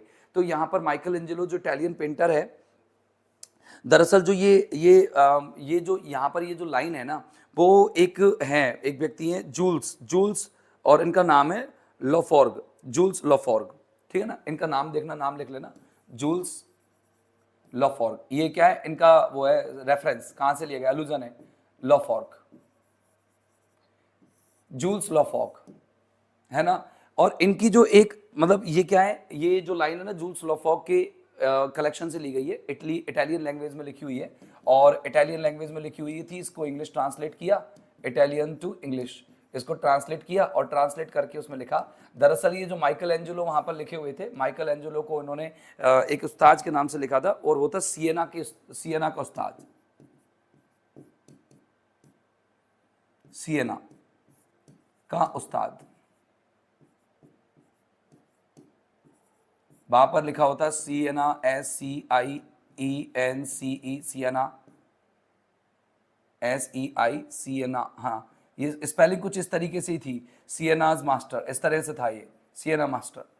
तो अब ये जो एक मतलब क्या है कि एक तरह से माइकल, ये लिखा हुआ जो ओरिजिनल टेक्स्ट जो है, कहाँ से लिया गया ये लाइन रिफरेंस की तरह काम आएगी, बार बार यूज करेगा। वो कहेगा कि जो आज के आधुनिक जमाने की जो महिलाएं हैं, आधुनिक जमाने की महिलाएं सिर्फ व्यर्थ की बातों पर ध्यान देती है, वो केवल क्या है कि किसी को मतलब जो माइकल एंजेलो की जो बातें करती है, या माइकल एंजेलो की पेंटिंग्स के बारे में बातें करती है, तो वो सराहना में, और वो माइकल एंजेलो वो आदमी है जिसने केवल मेल की न्यूडिटी को दिखाया, जिसने पुरुष की नग्नता को दिखाया, और उसके बारे में वो बातें करती है। यानी कि वो ये कहना चाहता है, इसका मतलब ये नहीं है कि वो महिलाएं आकर के नग्नता के बारे में बात करती है, वो कहना चाहता है कि आज की जो औरतें हैं, आज की जो महिलाएं हैं, उस महिला वर्ग की जो बातें रह गई हैं, वो केवल और केवल कैसी बातें रह गई हैं, वो केवल फिजिकल प्लेजर की बातें रह गई हैं, केवल शारीरिक बातें रह गई हैं, और वो उनका आध्यात्मिक बातों से कोई लेना देना नहीं है। तो बस ये इस तरीके की बातें कहना चाहता है। तो थोड़ी सी टफ इसलिए है क्योंकि ये पॉम है ना डीपली जाती है, ये पॉम केवल ऊपर मीनिंग नहीं देती है, सरफेस मीनिंग नहीं देती है। अब देखो, वो कहता है कि द येलो फॉग, एक पीला फॉग। अब यहां पर वो पीला फॉग किसे कहते हैं, वो पीला फॉग कहता है कि पॉल्यूशन को, किसको कहता है वो, पॉल्यूशन, कि जो सिटी लाइफ है, जो टाउनशिप है, या जो इंडस्ट्रियलाइजेशन से जो क्योंकि ये मॉडर्न पॉइंट है, और मॉडर्न पॉइंट है तो इन्होंने औद्योगिकीकरण के बारे में काफ़ी ज़्यादा जिक्र किया, और औद्योगिक लाइफ के बारे में भी काफ़ी बताया कि किस तरीके से मानव के ऊपर औद्योगिकीकरण का प्रभाव पड़ा है, प्रदूषण किस तरीके से हावी हो गया है। क्योंकि वर्ड्सवर्थ से ये प्रभावित थे, विलियम वर्ड्सवर्थ जो थे ना, उनसे बहुत प्रभावित थे। वो नेचर के प्योरिटी के बारे में लिखते थे, तो ये नेचर को किस तरीके से मानव ने इम्प्योर किया है, और वो किस तरीके से अपने शरीर के लिए, अपनी भौतिकता के लिए वो प्रकृति की संसाधनों का यूज करते हैं, और यूज करके उनको डिक्लाइन करते हैं या उनको डिग्रेड करते हैं, इस तरह की बातें उन्होंने की है। तो अब यहाँ पर देखना, ये पोल्यूशन की बातें करते हैं और ये इंडस्ट्रियलाइजेशन की बातें करते हैं। अब इंडस्ट्रियलाइजेशन में से क्या निकलता है, औद्योगिकरण में से क्या हो रहा है, औद्योगिकरण में से आपको वहां पर दो चीजें मिलेंगी। एक तो वहां पर उस समय क्षय रोग फैला था, क्षय रोग, टीबी, और एक वहां पर बीमारियां फैली थी, क्षय रोग और बीमारियां। अब यहां पर येलो फॉग का मतलब ये समझ लेना कि पोल्यूशन है, प्रदूषण। तो देखो, द येलो फॉग यानी कि पीले कलर का फॉग, ओके, दैट रब्स। अब यहां पर ये पर्सोनिफाइड किया गया है, ये तो आप समझ ही जाएंगे, खैर इनको तो बताने से कोई फायदा ही नहीं रहता है, लेकिन फिर भी मैं बता देता हूं। यहाँ पर येलो फॉग जो है उसको पर्सोनिफाइड किया गया है, उसको कंपेयर किया गया है, और एक्सटेंडेड मेटाफर है। सर एक्सटेंडेड मेटाफर क्या होता है, बताता हूं। एक्सटेंडेड मेटाफर का मतलब होता है विस्तृत मेटाफर, यानी कि पूरे स्टेंजा में आप लोगों को कंपैरिजन देखने को मिलेगी, पूरे स्टेंजा में कंपैरिजन देखने को मिलेगी। थोड़ा सा ध्यान से पढ़ना, है ना। टीवी, क्षय रोग को टीवी ऐसे कहते हैं, टीवी वो विक्ट्री वाला नहीं होता, ये TAV वाला भी होता है ना। हाँ मधु जी, ये टीबी में AB वाला भी होता है, UV वाला नहीं होता है। देखना, the yellow fog that rubs it's back, ये जो पीला फॉग है यानी कि प्रदूषण है, ये अपनी पीठ को रगड़ता है, मतलब हर घर को दस्तक देता है। अपॉन द विंडो पेन्स, खिड़कियों के पेन्स पर, पेन्स होते हैं शीशे, खिड़कियों के शीशों पर, यानी कि हर परिवार में ये पोल्यूशन फैला हुआ है, हर घर में ये पोल्यूशन फैला हुआ है। द येलो स्मोक, और ये जो फॉग है, पहले में फॉग बोला उसने और दूसरे में स्मोक बोला, ये पीली धुआं, ये पीली धुआं अब क्या है, वही पोल्यूशन की धुआं, ठीक है ना। दैट रब्स, जो रगड़ती है, इट्स मजल, अपने थुतुन को, यानी अपने माउथ को, अपने फेस को, अपने मुंह को, okay, on the window pens पर पहली बार तो वो अपनी बैक रगड़ती है, जो फॉग है, फॉग तो बैक रगड़ता है, याद रखना, फॉग रगड़ता है बैक और स्मॉग रगड़ता है मजल। कहने का मतलब ये पोल्यूशन जो है पूरी तरीके से हर घर हर गली में पूरी तरह से छाया हुआ है। लिक्ड इट्स टंग, और ये पोल्यूशन बिल्कुल उस जानवर की तरह बिहेव करता है, जैसे कोई जानवर होता है किसी को खाने के पीने के बाद या फिर किसी को नुकसान पहुंचाने के बाद वो किसी भी प्रकार का ग्लानि फील नहीं करता, ये पोल्यूशन ठीक उसी तरीके से जानवर से कंपेयर किया गया है।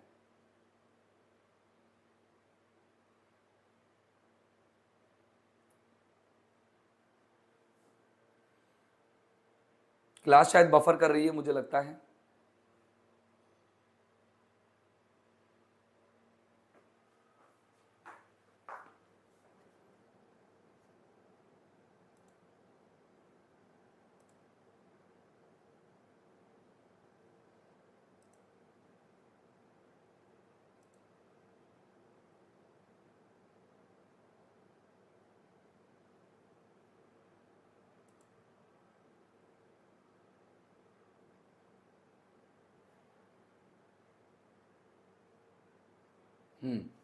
चलो, हमारी तो सही चल रही है, नहीं सही चल ठीक है, नहीं सर सही चल रही है, ओके।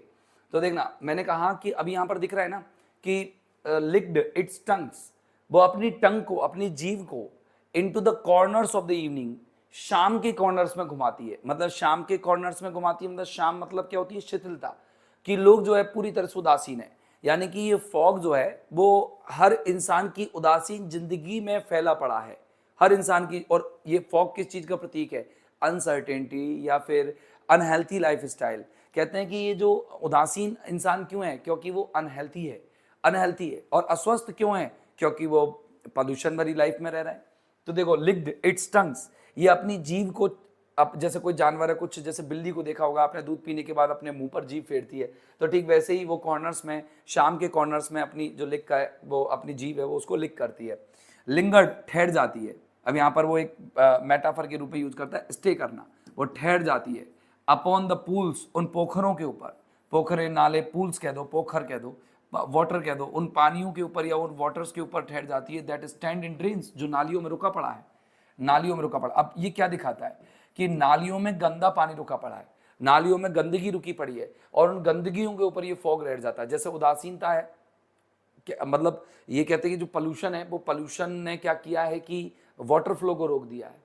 मतलब ये पोल्यूशन केवल एयर पोल्यूशन ही नहीं है, इसने केवल वातावरण को पोल्यूट नहीं किया, बल्कि इसने वाटर को भी पोल्यूट किया है। और नालियां जो हैं वो क्या हो जाती हैं, पूरी तरह से चौक हो रखी हैं। मतलब वो भी आपका अनहाइजीनिक जो एटमॉस्फेयर है, अनहाइजीनिक एटमॉस्फेयर, उसको रिप्रेजेंट करता है। Let fall upon its back the soot that falls from chimneys, कोई बात नहीं, चलो गिरने दो। इट्स बैक, इसकी पीठ पर, द सूट, वो काजल, वो काजल, काजल मतलब होता है क्या, काजल क्या कहता है, वो काजल क्या कहता है बताओ, that falls from chimney, chimney से जो पोल्यूशन आता है, एयर पोल्यूशन, वो चिमनी से जो पोल्यूशन आता है उस पोल्यूशन को इसकी पीठ पर गिरने दो। कहने का मतलब जो बिल्ली है, यानी कि ये जो स्मोक है, धुआं है, ये बिल्ली की तरह, ये जानवर की तरह जिस तरीके से यहाँ पर बैठी हुई है, और वो उसकी पीठ पर काजल आने दो। कहने का मतलब ये सब जगह काजल पीठ को रगड़ेगी तो हर जगह पर बीमारी फैलेगी, ठीक है ना। क्योंकि मतलब इंडस्ट्रियलाइजेशन से क्या हो रहा है, इंडस्ट्रियलाइज, अब ऐसे इमेजिन करो, ऐसे इमेजिन करो, एक इमेजिन करते हैं हम लोग कि एक फैक्ट्री है और फैक्ट्री में चिमनी जल रही है, और वो चिमनी की जो धुआं है वो आ रही है, और आकर के वो सीधी क्या हो रही है, खिड़कियों पे जम रही है। सुनना, ये आकर के धुआं कहाँ जम रही है, खिड़कियों पे जम रही है, लोगों की गलियों में फैल रही है, और लोग पूरी तरह से बीमारियों से ग्रसित हैं। और वो जो मतलब वहाँ का जो कचरा है, वेस्ट जो आ रहा है, फैक्ट्रीज का वेस्ट आ रहा है, वो नालियों में बहाया जा रहा है, तो नालियाँ क्या है, चौक हो चुकी हैं। अब ये पूरा वातावरण देखना, ये एक बिल्ली की तरह है, धीरे धीरे धीरे धीरे शहने शहने आता है, लोगों के अंदर घर में नहीं घुस पाता है। क्यों, क्योंकि लोग अंदर से घर में अपने आप को सफाई रखते हैं, और बाहर जो है लोग बाहर की गलियों को, या कहते हैं ना कि जैसे हम लोग भी क्या करते हैं, हमारे घर की सफाई करते हैं और हमारी झाड़ू लगा के हमारे बगल का, हमारे कचरे को बगल वाले घर के सामने कर देते हैं, बगल वाला घर उसके सामने कर देता है, फिर और आता है वो उसके सामने कर देता है। वो कचरा जो है वो आगे धीरे धीरे धीरे धीरे दूसरे, एक दूसरे के सामने करते करते निकलता है, लेकिन हम उसको उठा करके ऐसी जगह नहीं डालते जिस जगह पर उसे डालना चाहिए। तो हम लोग क्या करते हैं, अभी शॉपकीपर देख लो, आप मार्केट में देखा करो, जब झाड़ू लगाते शॉपकीपर, कुछ तो यूं यूं गली में निकालेंगे झाड़ू, देखो यूं झाड़ू निकालेंगे और झाड़ू निकाल करके गली में कचरा फेंक देंगे। तो क्या चाहता है इंसान? इंसान चाहता है कि अंदर से अपने आप को स्वस्थ रखें और बाहर से चाहे गंदगी हो। लेकिन मेरे भाई ये मायूसी जो है, गंदगी जो है, वो आपको कभी नहीं छोड़ेगी, ये पोल्यूशन जो है आपको छोड़ेगा नहीं। अब वो बात किसकी करने चाह रहा है? वो आध्यात्मिक पतन की बात करना चाह रहा है, लेकिन आध्यात्मिक पतन से या नैतिक पतन से वो कहाँ आ चुका है? वो आ चुका है पर्यावरणीय पतन पर आ चुका है, वो नेचर के एक डिग्रेडेशन पर आ चुका है। हाँ, यहां आकर के ठहर जाती है। तो देखो लिंगर्ड और ठहर जाती है अपॉन द पूल्स उन वाटर्स के ऊपर, पानी के स्रोतों के ऊपर, दैट स्टैंड इन ड्रेन, जो कि नालियों में भरा पड़ा है। Let fall upon its back, चलो इस बिल्ली की पीठ पर गिरने दो इस काजल को जो चिमनियों से निकल रहा है। स्लिप्ड बाय द टेरेस, और इसी काजल से ये बिल्ली क्या हो जाएगी? फिसल जाएगी। द टेरेस, टेरेस से, छत से। मेड अ सडन लीप, और अचानक से उछलेगी। And seeing that it was a soft October night, और ये देख करके कि एक बहुत ही नरम सी अक्टूबर की नाइट है। कर्ल वंस अबाउट, और वो उकड़ू होकर के बैठ जाएगी द हाउस, घर के चारों ओर, एंड फेल अस्लीप, और वही सो जाएगी। हाँ, अब वो कहना क्या चाह रहा है? एक इमेजिन किया है, जैसे जो एक बिल्ली है। अब बिल्ली क्या कर रही है? टेरेस से कूदी, देखो टेरेस से कूदी, कूद करके वो क्या हुई? उस वो घर के दरवाजे के बाहर घूम रही है। और अक्टूबर नाइट को क्या रिप्रेजेंट किया गया है? अक्टूबर नाइट जो होती है, ये अक्टूबर नाइट विंटर नाइट को रिप्रेजेंट करती है, राइट? विंटर नाइट होती है। तो विंटर नाइट में मतलब क्या होता है? अर्ली बेड होता है, early bed, winter night early bed होता है। तो लोग जो है अर्ली बेड चले जाते हैं, घर को हाइजीनिक कर देते हैं, और हाइजीनिक करके अर्ली बेड में चले जाते हैं। तो ये क्या है? विंटर के टाइम पर, सर्दियों के टाइम पर जो लोग हैं ना, ज़्यादा रात तक फैक्ट्रीज में काम भी नहीं करते हैं, और फैक्ट्रीज में काम नहीं करते हैं तो पोल्यूशन ज़्यादा रात में नहीं क्रिएट होता है। तो वो जो क्रिएट होता है वो बस उतना ही वहाँ पर घर के चारों ओर सिमटा और उतना ही बना हुआ पड़ा रहता है। अब देखना यहाँ पर, and indeed there will be time for the yellow smoke that slides along the street, और अभी तो समय है, अभी तो समय है, वास्तव में अभी तो समय है फॉर द येलो स्मोक की जो पीली धुआं है, ये पोल्यूशन है, that slides along the street, वो गलियों में और आगे सरकेगा। मतलब अब क्या है कि अब समय हो चुका है कि जो क्योंकि जो येलो स्मोक है that slides along the street rubbing its back upon the window panes, there will be time, और वो अपनी पीठ को वापस से विंडो पेन्स पे सरकाता है और वो निकल जाता है। अब अंधेरे में क्या होता है? अंधेरे में फॉग भी आता है और अंधेरे में पोल्यूशन भी आता है। अब वो पोल्यूशन और फॉग दोनों एक ही रूप में आते हैं, खिड़कियों तक आते हैं, घरों के अंदर तो आते नहीं, आपको पता है गलियों में रहता है। फॉग कभी घर में अंदर देखा तुमने? कोहरा घर में छा गया, अंदर छा गया, नहीं देखा ना, घर के बाहर ही रहता है। अक्टूबर नाइट विंटर नाइट है, और विंटर नाइट में क्या है कि टेरेस वो आपको फैक्ट्री का धुआं भी दिखेगा, और साथ में आप लोगों को क्या भी दिखेगा? फॉग भी दिखेगा। तो कि ये धीरे धीरे स्लाइड हो जाता है, क्योंकि टाइम बहुत है अभी और भी ज़्यादा फॉग को जाने में। तो ये आराम से फॉग आता है, पूरी लाइफ टाइम मतलब विंटर पूरा चलता है, तो इसको ऐसे कोई जल्दी नहीं है इंसान की ज़िंदगी में घुसने का। तो आगे देखना, देयर विल बी टाइम, अभी तो समय है, देयर विल बी टाइम, अभी तो समय, ये लाइन रिप्रेजेंट करती है कि अब जैसे मानो, एक मिनट मेरी लाइन को थोड़ा समझने का प्रयास करना, ठीक है ना? ओके, लाइन को समझने का प्रयास करना।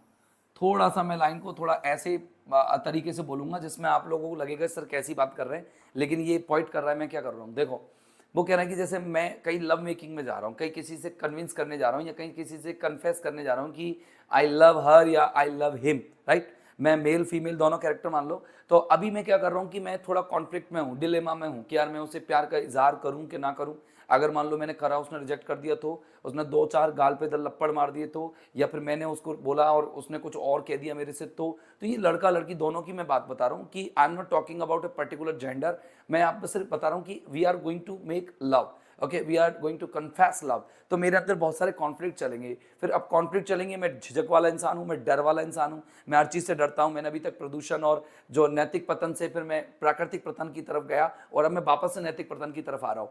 तो अब मैं नैतिक पतन के आप क्या कह रहा हूँ कि यार अभी तो बहुत टाइम है, मैं बात कर लूंगा बाद में। कहते हैं यार मैं बाद में कर लूंगा यार कन्फेंस, मैं बाद में कन्विंस करूंगा, मैं बाद में कन्फेस करूंगा, मैं अपने प्यार के बारे में बाद में इजहार कर लूंगा। तो ऐसे ही अपने आप की जो अंदर जो डिलेमा चल रहा है, उससे अपने अंदर के जो थॉट्स हैं, जो अपनी बातें वो जो कहना चाहता है, चाहे वो कोई सवाल पूछना चाह रहा है, या फिर कोई अपनी प्रेमिका से या अपनी किसी महिला से किसी अपने प्रेम का इजहार करना चाह रहा है, तो वो क्या करता है? उसको रोक लेता है। वो कहता है there will be time, there will be time.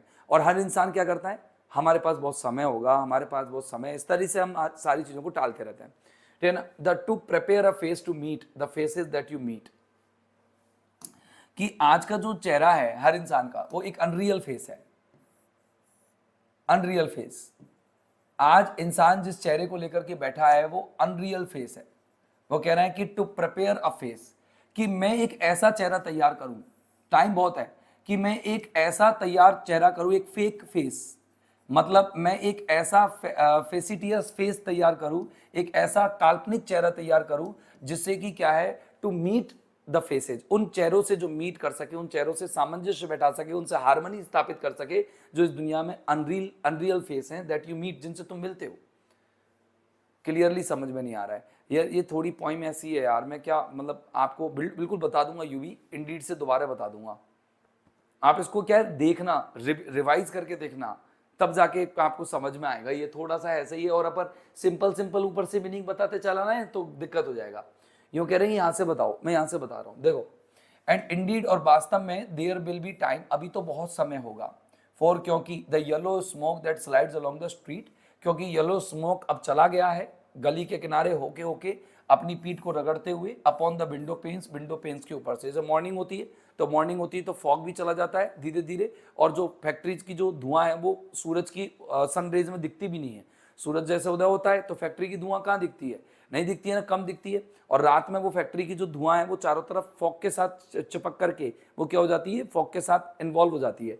आगे देखना, देयर विल बी टाइम, अभी तो समय है। अब वो यहाँ से फिर देखो, यहाँ पर तो था वो नेचर की तरफ, अब वो यहाँ से फिर आ गया किसकी तरफ, मॉरल डिग्रेडेशन की तरफ, नैतिक पतन की तरफ, स्पिरिचुअल हार्स की तरफ, या फिर अपन कह सकते हैं कि हमारे अंदर के खोखलेपन की तरफ आ गया। वो कह रहा है देयर विल बी टाइम, हमारे पास समय होगा, मेरे पास समय होगा, अभी तो हमारे पास बहुत समय होगा ऐसा चेहरा तैयार करने के लिए जो उन चेहरों से मिल सकेगा जो चेहरे इस दुनिया में अनरियल है। क्योंकि आज की दुनिया में जितने भी इंसान हैं, मतलब कहना क्या चाह रहा है, वो ये चाह रहा है कि आज की दुनिया में जितने भी इंसान हैं वो सबके चेहरे पर जो मुस्कुराहट है, सबके चेहरे पर जो बातें हैं वो सब अनरियल हैं। ओके, वो सब बनावटी हैं, दिखावटी हैं। वो कहता है कि मुझे भी अपना दिखावटी चेहरा बनाना पड़ेगा, ठीक है ना, मुझे तैयार रहना पड़ेगा। कई बार क्या होता है, जैसे आपने नॉर्मल फिल्में देखी हैं, राइट, पूरा सेंस बताएंगे, क्वेश्चन बताएंगे, सब कुछ बताएंगे, थोड़ा टफ तो है ये पॉइंट। आप है ना इसका एनालिसिस देखना, गूगल पे देखना या यूट्यूब पे देखना या कहीं पे भी देखना। कई लोग तो इसका सिंपल मीनिंग बता रहे हैं, तो अपन सिंपल मीनिंग भी बता रहे हैं और आपको डीप मीनिंग भी बता रहे हैं। तो आप पहले समझना इसका मतलब, जैसे आपने लोग देखे होंगे फिल्म मूवीज देखते होंगे थोड़ी बहुत, कभी तो देखी होंगी, नहीं देखी होंगी तो सीरियल्स वगैरह देखे होंगे। जैसे कोई एक्टर है, अब एक्टर अपने प्रेम को कन्फेस करने के लिए या अपने लव को प्रपोज करने के लिए गया, प्रेमिका को प्रपोज करने गया। हालांकि बिलविड जो है, प्रेमिका जो है, अब वो अपने मन में उसके प्रति प्रेम रखती है ना, लेकिन जब वो जाएगा तो उसे मना करेगी, माई फुट, कैसे सोच लिया तुमने, हाँ, हाउ डेयर यू से दिस लाइक दिस, कैसे तुमने कोशिश की इस तरीके से कहने की, तुम्हें शर्म नहीं आती, हाँ, लगते तो ऐसे हो किसी शरीफ परिवार से हो, लेकिन ऐसी बातें करते हो, तुम्हें शर्म नहीं आती। उसको खतरनाक झड़क देगी, अंदर से प्रेम है और अंदर से स्माइल कर रही है। अब वो बेचारा, उस प्रेमी का जो है मन मानसिक स्थिति पूरी खराब कर दी। तो जो असली प्रेमी होता है, जो सच्चा प्रेमी होता है, जैसे प्री-फ्रॉक है, प्री-फ्रॉक शारीरिक रूप से कमजोर है, एजिड है, लेकिन उसके अंदर, उसके दिल में क्या है, एक असली प्रेम है। और वो कहता है कि अभी तो बहुत समय है, मुझे अपने आप को नकली बनाने के लिए, मुझे अपने आप को दिखावटी बनाने के लिए, आज की जैसी दिखावटी दुनिया है ना, ठीक मुझे वैसा बनाने के लिए भी बहुत समय है। तो ये कुछ लाइन ऐसी है। तो there will be time to prepare a face, एक समय है, बहुत समय है, ये एक ऐसा चेहरा बनाने के लिए, टू मीट द फेसेस, जो उन फेसेस से मीट कर सके, दैट यू मीट, जिनसे तुम मिलोगे, मतलब तुम मतलब कंसाइंस मिलेगा। There will be time to murder and create, अभी तो बहुत समय है, अभी तो बहुत समय है जिसमें हम मर्डर कर पाएंगे और क्रिएट और कुछ नया भी बना पाएंगे। अभी तो बहुत समय है। दोनों दोस्त बात कर रहे हैं, कौन कौन, मन मतलब दिमाग और आत्मा। वो कह रहे हैं सर ये दोनों हैं। नेहा कह रही है सर ये लव पोम है या पोम ऑन एनवायरमेंटल डिग्रेडेशन है। ये मतलब आप इंटरनल मोनोलॉग क्या मानते हैं, आप स्ट्रीम ऑफ कॉन्शियसनेस क्या मानते हैं, आप नॉन लीनियर थॉट्स क्या मानते हैं आप? कुछ भी आ रहा है दिमाग में बोलता जा रहा है, बस कुछ भी आ रहा है दिमाग में वो बोले जा रहा है। कहां से चलते आया कहां तक पहुंच गया, चलते आया कि मैं उन गलियों में गुजर रहा हूँ, शाम वाम करते करते करते करते करते करते फिर प्रकृति पे आया, प्रकृति में फॉग और स्मोक की बातें की, और फिर वो उससे कंपेयर करके फिर बाद में वापस आ गया। यहाँ कह रहा है कि मैं उन महिलाओं से बात कर रहा हूँ, ऐसे ही है ना कि जब चलते हैं ना हम लोग, जैसे मैं जब जा रहा हूँ रास्ते में तो मेरे दिमाग में क्या विचार आ सकते हैं, बस वही विचार आ रहे हैं यहाँ पर। बिल्कुल बताएंगे, जरूर बताएंगे, लेकिन पहले मुझे पढ़ाने दो कि फ्लो बना रहेगा। अभी देखो आपने कितना सा पढ़ा है और टाइम हो चला लगभग 15-17 मिनट रहे हैं। बिल्कुल ऐसे ही पहुंचता है, उठपटांग ही है इसका, बिल्कुल उठपटांग है। देखो वो कह रहा है, अब देखना यहाँ पर वो कह रहा है देयर विल बी टाइम, अब समय होगा, टू मर्डर एंड क्रिएट, किसी भी विनाश का और किसी भी निर्माण का। भाई मर्डर मतलब यहाँ हत्या नहीं है, मर्डर यहाँ पर डिस्ट्रक्शन है, डिस्ट्रक्शन और क्रिएशन। कुछ भी नया बनेगा इस दुनिया में तो समय लगेगा, और कुछ भी मरेगा इस दुनिया में तो समय लगेगा। 1 मिनट में ना कुछ मरने वाला है, 1 मिनट में ना कुछ विनाश होने वाला है, ना 1 मिनट में कुछ नया बनने वाला है। इस दुनिया में जो कुछ होगा, नहीं शायद यूट्यूब पर नहीं चल रही है, यूट्यूब पे चल रही है क्या, क्या पता लिंक लगी रह गई वो, 1 मिनट रुक जाइए।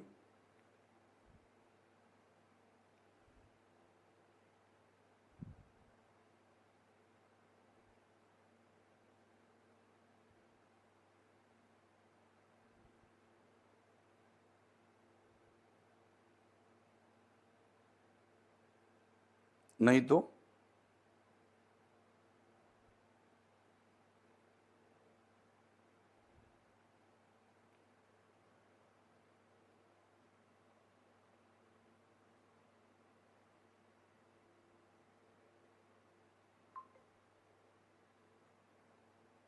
पता नहीं, अभी थोड़ी देर पहले लिंक लग गई होगी शायद।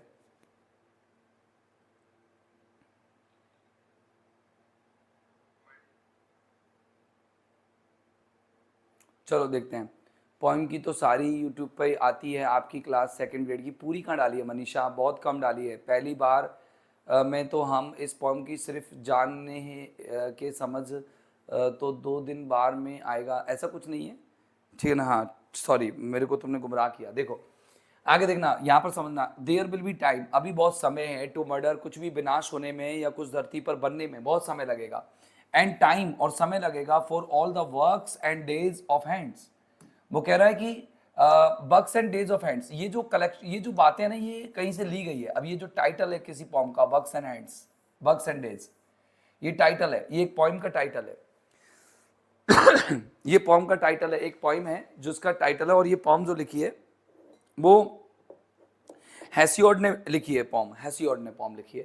तो ये हेसियोड HESIOD हेसियोड्स पॉम है, और ये हेसियोड पॉम का टाइटल है। और इसमें ये बता रहा है कि ये जो हैंड्स है, हैंड्स यहाँ पर बता रहा है किसानों को। वो कहते हैं किसानों की कड़ी मेहनत है ना, और मतलब कड़ी मेहनत अगर सही समय पर हो जाए तो उसका सही प्रतिफल भी मिलता है। तो मतलब क्या है, कर्म और दिन, मतलब कहता है कि अगर सही समय पर सही कार्य होते हैं, सही समय पर सही कार्यों का महत्व होता है, सही समय पर सही कार्यों का महत्व होता है। कितनी अच्छी लाइन बोली इसने, सही कार्यों का महत्व होता है, बहुत ही फेमस लाइन है, महत्व होता है, सही समय पर सही कार्यों का महत्व होता है। अब ये जो लाइन है ना, ये किसान के संदर्भ में बोली गई थी, ये किसान के संदर्भ में बोली गई थी। तो देखो ये क्या कह रहा है, सुनना आप,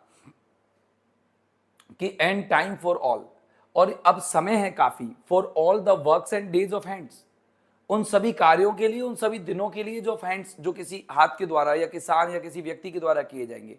कहने का मतलब दुनिया सोचती है कि अभी हमारे पास किसी भी काम को करने के लिए बहुत समय है, लेकिन यहां पर एक व्यंग करते हुए कहता है कि दुनिया सोचती है कि हमारे पास किसी भी कार्य को करने के लिए वक्त है, लेकिन सही मायने में देखा जाए तो सही समय पर सही कार्य कर दिया जाए उसका ही महत्व होता है, सही समय पर सही कार्य कर दिया जाए उसका ही महत्व होता है। That lift and drop a question on your plate.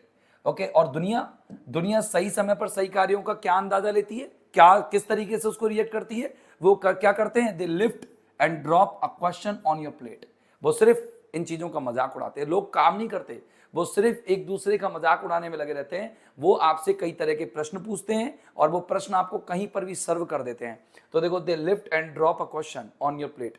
तुम कहीं भी कुछ भी जा रहे हो, प्लेट मतलब होता है कहीं पर भी, किसी भी जगह पर, मतलब प्लेट यहां पर मतलब है कि एट डिनर, एट लंच, जो मतलब कहीं पर भी आप लोग खाना वाना खा रहे हैं या कहीं पर भी कोई काम कर रहे हैं, तो डिनर का मतलब होता है रिलैक्स टाइम भी कह सकते हो आप, या फिर सेटिस्फाइड टाइम भी कह सकते हो, relaxation time, relax time. Dinner को बहुत जगह, मतलब अपन ये प्लेट का मतलब ये नहीं है खाने की प्लेट, रिलैक्स। जब आपका रिलैक्सेशन समय होता है उस पर भी लोग प्रश्न पूछ लेते हैं आपसे, कोई भी समय। आप नॉर्मल, अब इसको ना थोड़ा सा अलग तरीके से समझो। वो कह रहा है अभी तो हमारे पास बहुत समय है विनाश के लिए, हमारे निर्माण के लिए, अभी तो हमारे पास बहुत समय है किसी भी काम को किसी भी समय पर करने के लिए। लेकिन पॉइंट कहता है कि हर कार्य का एक सही समय होता है, उस पर कर दिया जाए तो ठीक है, लेकिन पब्लिक इस बात पर विश्वास नहीं करती है कि सही, हर काम के लिए एक सही समय होता है, और वो काम में नहीं लगे रहते। वो किसी ऐसे काम में नहीं लगे रहते जिस काम से कोई उत्थान हो, मानवता का हो, या फिर प्रकृति का उदारता हो, या प्रकृति के लिए कोई अच्छा काम हो, या उदारता का कोई काम हो, नहीं। बस वो तो एक दूसरे की टांग खिंचाई में लगे रहते हैं, और वो कोई ना कोई प्रश्न किसी से करते रहते हैं। जैसे अब मैं आपको बताता हूं, ये बात मॉडर्निज्म की है। मॉडर्निज्म मतलब आधुनिक समाज। अब ये सोशल डिग्रेडेशन के लिए है। ये लाइन जो है सोशल डिग्रेडेशन की बात करता है, और वो सामाजिक पतन की बात करता है। अब सामाजिक बातें कैसे कर रहा है सुनना आप। सोशल डिग्रेडेशन कैसे करता है, पहले आया मॉरल डिग्रेडेशन, फिर आया नेचर डिग्रेडेशन, और अब कह रहा है सोशल डिग्रेडेशन। देखना कैसे सामाजिक पतन कैसे हुआ है लोगों का। आज मान लो मैं पार्टी में जाता हूं, मेरी गवर्नमेंट जॉब लग गई, मैं थर्ड ग्रेड टीचर बन गया, राइट। अब थर्ड ग्रेड टीचर बन गया, मैं एक शादी में गया, मेरे ससुराल पक्ष की शादी थी। अब मैं शादी में गया तो देखो लोगों के सवाल, देखो ऐसे बातें नहीं करेंगे, बहुत बढ़िया बातें करेंगे या कुछ ऐसे कोई नहीं। और कहाँ लग रही है आपकी ड्यूटी, कि साहब मेरी तो ऐसे ही तलावड़ा, ठीक है। आज और कौन से स्कूल में हूँ, क्या नाम है स्कूल का, ये स्कूल है, तो स्कूल का नाम ये है, कहाँ पड़ता है ये स्कूल, अच्छा। और कितने मिल जाते हैं सैलरी वैलरी, हाँ कितना कट पिट के आ रहा होगा आपके, तो 2 साल तो होगी थी सर, प्रोफेशन तो खत्म हो गया थी आपका। ये क्वेश्चन कहीं भी परोस दिया जाएगा आपसे, कहीं भी। सही समय पर सही काम करने का नजाकत नहीं समझते लोग, बस आपसे प्रश्न पूछते हैं किसी भी जगह पर, किसी भी समय पर, जो आपका रिलैक्सेशन टाइम होता है वहां पर सिर्फ आपसे प्रश्न पूछते हैं। ये तो मैंने सिर्फ एक उदाहरण बताया है, नॉर्मल ऐसे बहुत से उदाहरण हैं जिनमें आप अपनी जो रेगुलर रूटीन बना हुआ है, जिस तरह के प्रश्न सवालात आपसे किए जाने चाहिए, उन सवालातों से हटकर आपसे कुछ सवालात किए जाते हैं, कुछ क्वेश्चंस किए जाते हैं। और उसी बात पे कह रहा है, देखो टाइम फॉर यू, तो इसीलिए जब दुनिया आलतू फालतू चीजों में उलझी हुई है, तो तुम्हारे लिए एंड टाइम फॉर मी, और मेरे लिए भी समय बहुत है, कोई दिक्कत नहीं। जब दुनिया समझती है कि हमारे पास समय बहुत है, तो मेरे पास भी प्यार के इजहार करने के लिए समय बहुत है, तुम्हारे पास भी इस प्यार को इजहार करने के लिए बहुत समय है, एंड टाइम और समय बहुत है, यट फॉर 100 इंडिसीजंस। और बहुत सारा समय है, 100 मानी सैकड़ों, इनडिसीजन मानी अनिर्णयों के लिए, मतलब सैकड़ों अनिर्णय।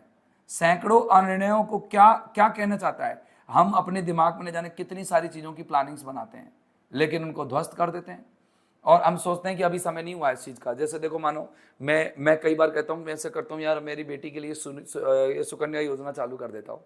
मैं कई बार सोचता हूँ कि यार मैं बेटे के लिए ऐसा करता हूँ, यहाँ से ही प्लान, अरे यार अभी समय नहीं आया है। मतलब हम प्लान बनाते हैं, we make plans and we left them undecided. We make plans but we let them undecided, left them undecided, we leave them undecided, हम उन्हें अनडिसाइडेड छोड़ देते हैं।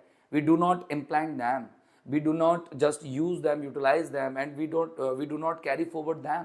हम उन्हें वहीं छोड़ देते हैं, बनाते हैं छोड़ देते हैं, बनाते छोड़ देते हैं। इंसान सिर्फ मानसिक द्वंद्व में लगा हुआ है, सिर्फ मेंटल पैरालिसिस में लगा हुआ है। वो इंसान अपने आप को दिमाग से इतना इन्वॉल्व रखता है, इतना बिजी रखता है कि he is not focused on what he is going to do and what he must do. आगे देखना, and for 100 visions and revisions, और बहुत समय है हमारे पास, सैकड़ों हम कल्पनाएं करेंगे, हमारे पास सैकड़ों कल्पनाओं करने को समय है, सैकड़ों। अब देखो क्या कह रहा है, मानव ऐसी तो करता है, सैकड़ों कल्पनाएं करता है, सैकड़ों विजन्स देखता है, सैकड़ों कल्पनाएं करता है, और साथ साथ उन कल्पनाओं को रिविजन्स भी करता है, सुधार देता है। सुधारना। आज third thoughts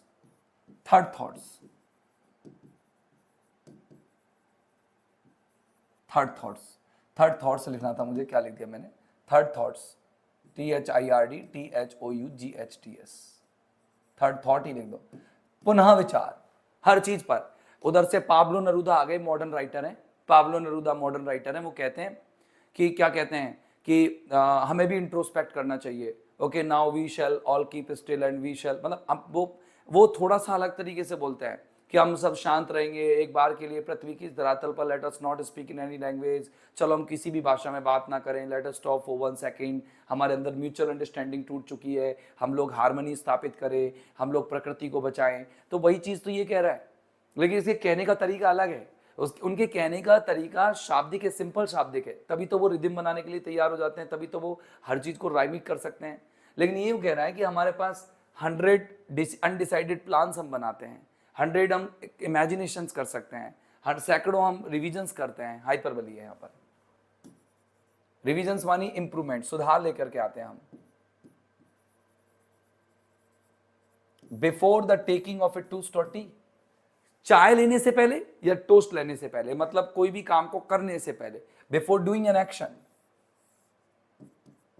toast and T का मतलब यहां पर एन एक्शन डूइंग है ना, एक्शन, मतलब चाय ले रहे हैं, कुछ पी रहे हैं, ओके, यानी हमारी भूख को संतुष्ट कर रहे हैं। टोस्ट ले रहे हैं, टोस्ट और चाय ले रहे हैं ना, तो उस समय से पहले हम लोग कई सारे बार प्लान करते हैं। जैसे कई बार ऐसा होता है कि एक चेयर लेते हैं, बैठ जाते हैं, ऐसे इमेजिन कर लो, एक चेयर लेकर के बैठ जाते हैं, उस पर चाय पी रहे होते हैं और सोच रहे होते हैं, फिर सोच रहे, हाँ, ऐसे करते रहते हैं। तो ये हमारा क्या है, हमारा ये plan making and plan cancelling, ये हमारा चलता रहता है इन द रूम। फिर देखो रिफ्रेन आया ना, तो सेकंड टाइम रिवाइज हुआ है, ये सेकंड टाइम देखना कितनी बार रिवाइज होता है। तो सेकंड टाइम अपन गिनेंगे, इसको काउंट भी करेंगे। रिफ्रेन है, वो कहता है कि और दुनिया जो है दकियानुसी बातों में लगी हुई है, महिलाएं आती हैं चली जाती हैं और वो अपने उस्ताद की बातें करती है जिनसे उनका कोई लेना देना नहीं है, व्यर्थ की बातें होती है। And indeed there will be time, और शायद यह वास्तव में वहां पर समय होगा, वास्तव में वहां पर समय होगा टू वंडर, इस बात को आश्चर्य करने में। लोग इतना इतना समय हमारे पास कि हम आश्चर्य करेंगे, do I dare and do I dare, क्या मेरे अंदर अब भी हिम्मत है, क्या मेरे अंदर हिम्मत है कि मैं अपने प्यार का इजहार करके आऊं, या क्या मैं क्वेश्चन करके आऊं। जब इतना समय हम लोगों के पास कि हमारी बात कोई सुन ही नहीं सकता, जैसे मानो कि मेरे पास बहुत समय किसी बात को कहने के लिए, अभी देखो तुमको ही देख लो, अभी 1000 स्टूडेंट से ज्यादा अभी ग्रेड सेकंड में लगा हुआ है, राइट। अब मेरे ऐप पर ही अगर मैं बात करूं, जाने पूरे राजस्थान में कितना सारा स्टूडेंट लगा हुआ है, लेकिन ग्रेड सेकंड का अगर अपने ऐप पर ही बात की जाए तो 1000 से अबव स्टूडेंट्स अपने पास जुड़े हुए हैं, 1000 से ज्यादा स्टूडेंट जुड़ा हुआ है ग्रेड सेकंड में। तो अब मैं आपको बात बताऊं, सुनो, कि उनमें से अपने पास लाइव कितने लेते हैं, 43, 50, 55, 56 या 60, ये अप्रॉक्स लाइव लेते हैं। बाकी के बच्चे कहाँ हैं, बाकी टाइम बहुत है, they have much more time, they think that they are taking recorded classes, they do not have any doubts, ये बस वो सोचते हैं। तो वो कह रहे there will be time, हमारे पास बहुत समय है। तो टू वंडर, किसी भी चीज पर क्या करने के लिए, वंडर करने के लिए, आश्चर्य करने के लिए, कि डू आई डेयर, क्या मेरे अंदर हिम्मत है, क्या मेरे अंदर हिम्मत है। हर विद्यार्थी जो ऐप पर जुड़ा हुआ है वो सोचता है कि अभी बहुत टाइम है, बहुत टाइम है, सर से इस बात को पूछ लेंगे, सर से इस बात को अपन कर लेंगे, अपन ये बात देख लेंगे, अभी तो बहुत टाइम है, बहुत टाइम है, बहुत टाइम है।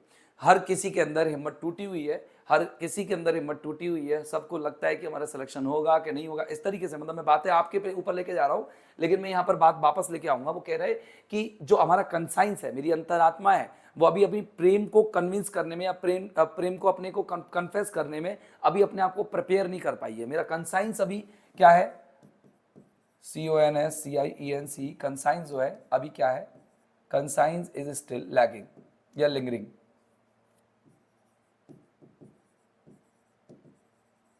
अभी लिंगर कर रहा है, अभी कांप रहा है, अभी वो कुछ करना नहीं चाह रहा है। Time to turn back and descend the stairs, अभी अगर अब समय हो गया है, अब मैं चलता हूँ वापस, अब अगली बार देखूंगा, बाद में देखूंगा, बाद में कन्फेस करूंगा, हाँ मैं चल रहा हूँ, एंड डिसेंड द स्टेयर्स, और सीढ़ियों से उतर जाता है। ओके, क्या सीढ़ियों से उतर रहा है, अब वो एक फिजिकल, मतलब वो बता रहा है कि अब इंसान जो है वो बार बार अपनी सीमा पर पहुंच चुका है, सीढ़ियों से ऊपर पहुंच चुका है, कमरे में पहुंच चुका है जहां पर उसको महिला को कन्फेस करना है, या महिला को प्यार के लिए उसको क्या करना है, समझाना है। तो वहां पर वो प्रेम अपना जाहिर करने के लिए बिल्कुल सीमा पे पहुंच गया, लेकिन वो उतर जाता है, डर जाता है। कहते हैं ना, कई बार हम जब मंजिल के करीब होते हैं लेकिन डर जाते हैं, हम हिम्मत हार जाते हैं, हमारे अंदर हिम्मत नहीं होती, और फिर हम वापस लौट आते हैं। हम सोचते हैं कि एक और बार, अगली बार फिर ट्राई करेंगे। ऐसा सोचता है। अब जैसे एग्जाम के टाइम पर देखो आप, अब आप जैसे अब पढ़ा हुआ क्वेश्चन सारा आया आपका, तो अब आएगा ना तो आपके लगेगा यार एक एक बार पढ़ा यार, एक एक बार और पढ़ लेते तो बढ़िया स्ट्रांग हो जाता हमारा। अब आप एग्जाम में जाओगे तो एग्जाम में आपका माइंड क्या करेगा, माइंड क्या करेगा, आपका माइंड कहेगा इसमें फिगर ऑफ स्पीच आपसे नॉर्मली पूछेगा नहीं, है ना, सिंबोलिज्म वगैरह सब पूछेंगे, अलूजन पूछेंगे आपसे, लेकिन फिगर ऑफ स्पीच नहीं पूछेंगे इसमें से, क्योंकि इसमें क्या है थोड़े, और आप आराम से पहचान भी जाओगे कोई फिगर ऑफ स्पीच होगा। तो मैं अभी आपको लास्ट में एक बार फिगर ऑफ स्पीच जरूर बताऊंगा, लेकिन मैं बता रहा हूँ यहाँ पर कि क्या बता रहा था मैं, हाँ, कि आप एग्जाम में वहाँ क्या फील करोगे, यार कितना अच्छा पेपर आया यार, ये तो सब पढ़ रखा है लेकिन कंफ्यूज हूँ मैं, कौन सा ऑप्शन लगाऊं, अगली बार अब की बार पेपर आएगा, अब की बार एक बार तो सिलेबस पढ़ लिया, अब की बार अगली बार ढंग से सिलेबस पढ़ के आऊंगा। हम क्या होते हैं, उतर जाते हैं विद ए बाल्ड स्पॉट। अब वो अपनी फिजिकल उसको बताता है, किसको, फिजिकल अपीयरेंस को। ये फिजिकल अपीयरेंस किसकी, प्रूफ रॉक की है।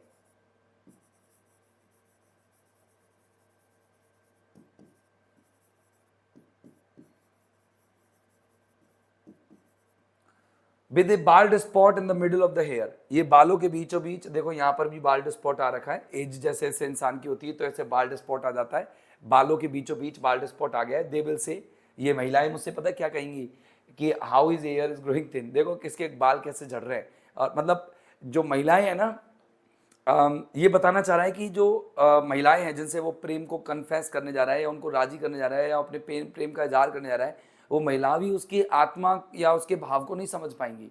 वो सिर्फ उसके शरीर की बनावट को देखेंगी, या उसके शरीर की कमजोरियों को देखेंगी, है ना। वो कहेंगी देख इसके बाल जा रहे, देख इसके बाल उड़ रहे, है ना। उसके मन से नहीं जुड़ेंगी, वो उसके फिजिक्स से जुड़ेंगी। तो देखो दे विल से, वो कहेंगी how his here is growing thin, देखो उसके बाल कितने पतले हो गए हैं। माई मॉर्निंग कोट, हालांकि मैं जब गया था ना उस महिला के पास, तो मैं अपने मॉर्निंग की कोट में गया था, बढ़िया कोट में, बिल्कुल झकाझक कोट था। माई कॉलर माउंटिंग फर्मली, और मेरा कॉलर जो है ऊपर तक यूं दृढ़ता से गया हुआ था, चिन तक, ठोड़ी तक। माई नेकिटी रिच, और मेरी गर्दन जो है वो पूरी तरह से टाई से, नेकटी रिच मतलब टाई, मेरी टाई गर्दन पर बंधी हुई थी, नेकटी रिच होती टाई, मेरी टाई जो है गर्दन पर बंधी हुई थी। और एंड और मॉडेस्ट, और बड़ी विनम्र पोशाक मैंने पहन रखी थी, बड़ी सॉफ्ट पोशाक थी, अच्छी पोशाक थी, जेंटलमैन जैसा लग रहा था। लेकिन रिच महिलाओं का सिस्टम देखो, but asserted by simple pen, but asserted, लेकिन मेरी टाई जो है वो असर्ट थी। असर्ट थी मतलब क्या होता है, टंगी हुई होना, लगी हुई होना, अटैच होना। लेकिन मेरी जो टाई थी वो असर्ट थी भाई, ये सिंपल पिन, एक सामान्य सी पिन से, मतलब मेरी टाई जो थी वो एक मैंने सामान्य सी पिन से क्या कर रखी थी, अटैच कर रखी थी, अटैच्ड, अटैच मैंने जोड़ रखी थी, किससे, टाई को, सिंपल सी पिन से, है ना। अब अब देख रहे हैं वो कह रहा है कि टाई जोड़ रखी थी सिंपल सी पिन से। और अभी तो यहाँ दे विल से, वो कहेंगी but how is arm and legs are thin, वो मेरे कपड़ों को देख करके इंप्रेस तो हुई, लेकिन फिर मेरे फिजिक को फिर बोलने लगी कि देखो इसके हाथ कितने पतले, इसकी टांग कितनी पतली है।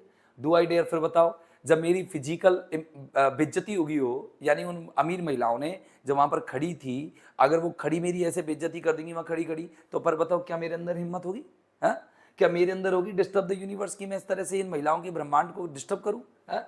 बताओ क्या मैं अपने विचारों से इस ब्रह्मांड को, यानी कि वो कहते हैं कि whole group of women, whole group of women. अब देखो कितनी गजब सी बात है, आज के जमाने में, आज के जमाने में इंसान अपनी पर्सनल ट्रिवियलिटी से, पर्सनल ट्रिवियल इश्यूज से, यानी कि तुच्छ से मुद्दों से, ट्रिवियल इश्यूज से कनेक्ट करता है, किससे, personal trivial issues are connected to universal issues.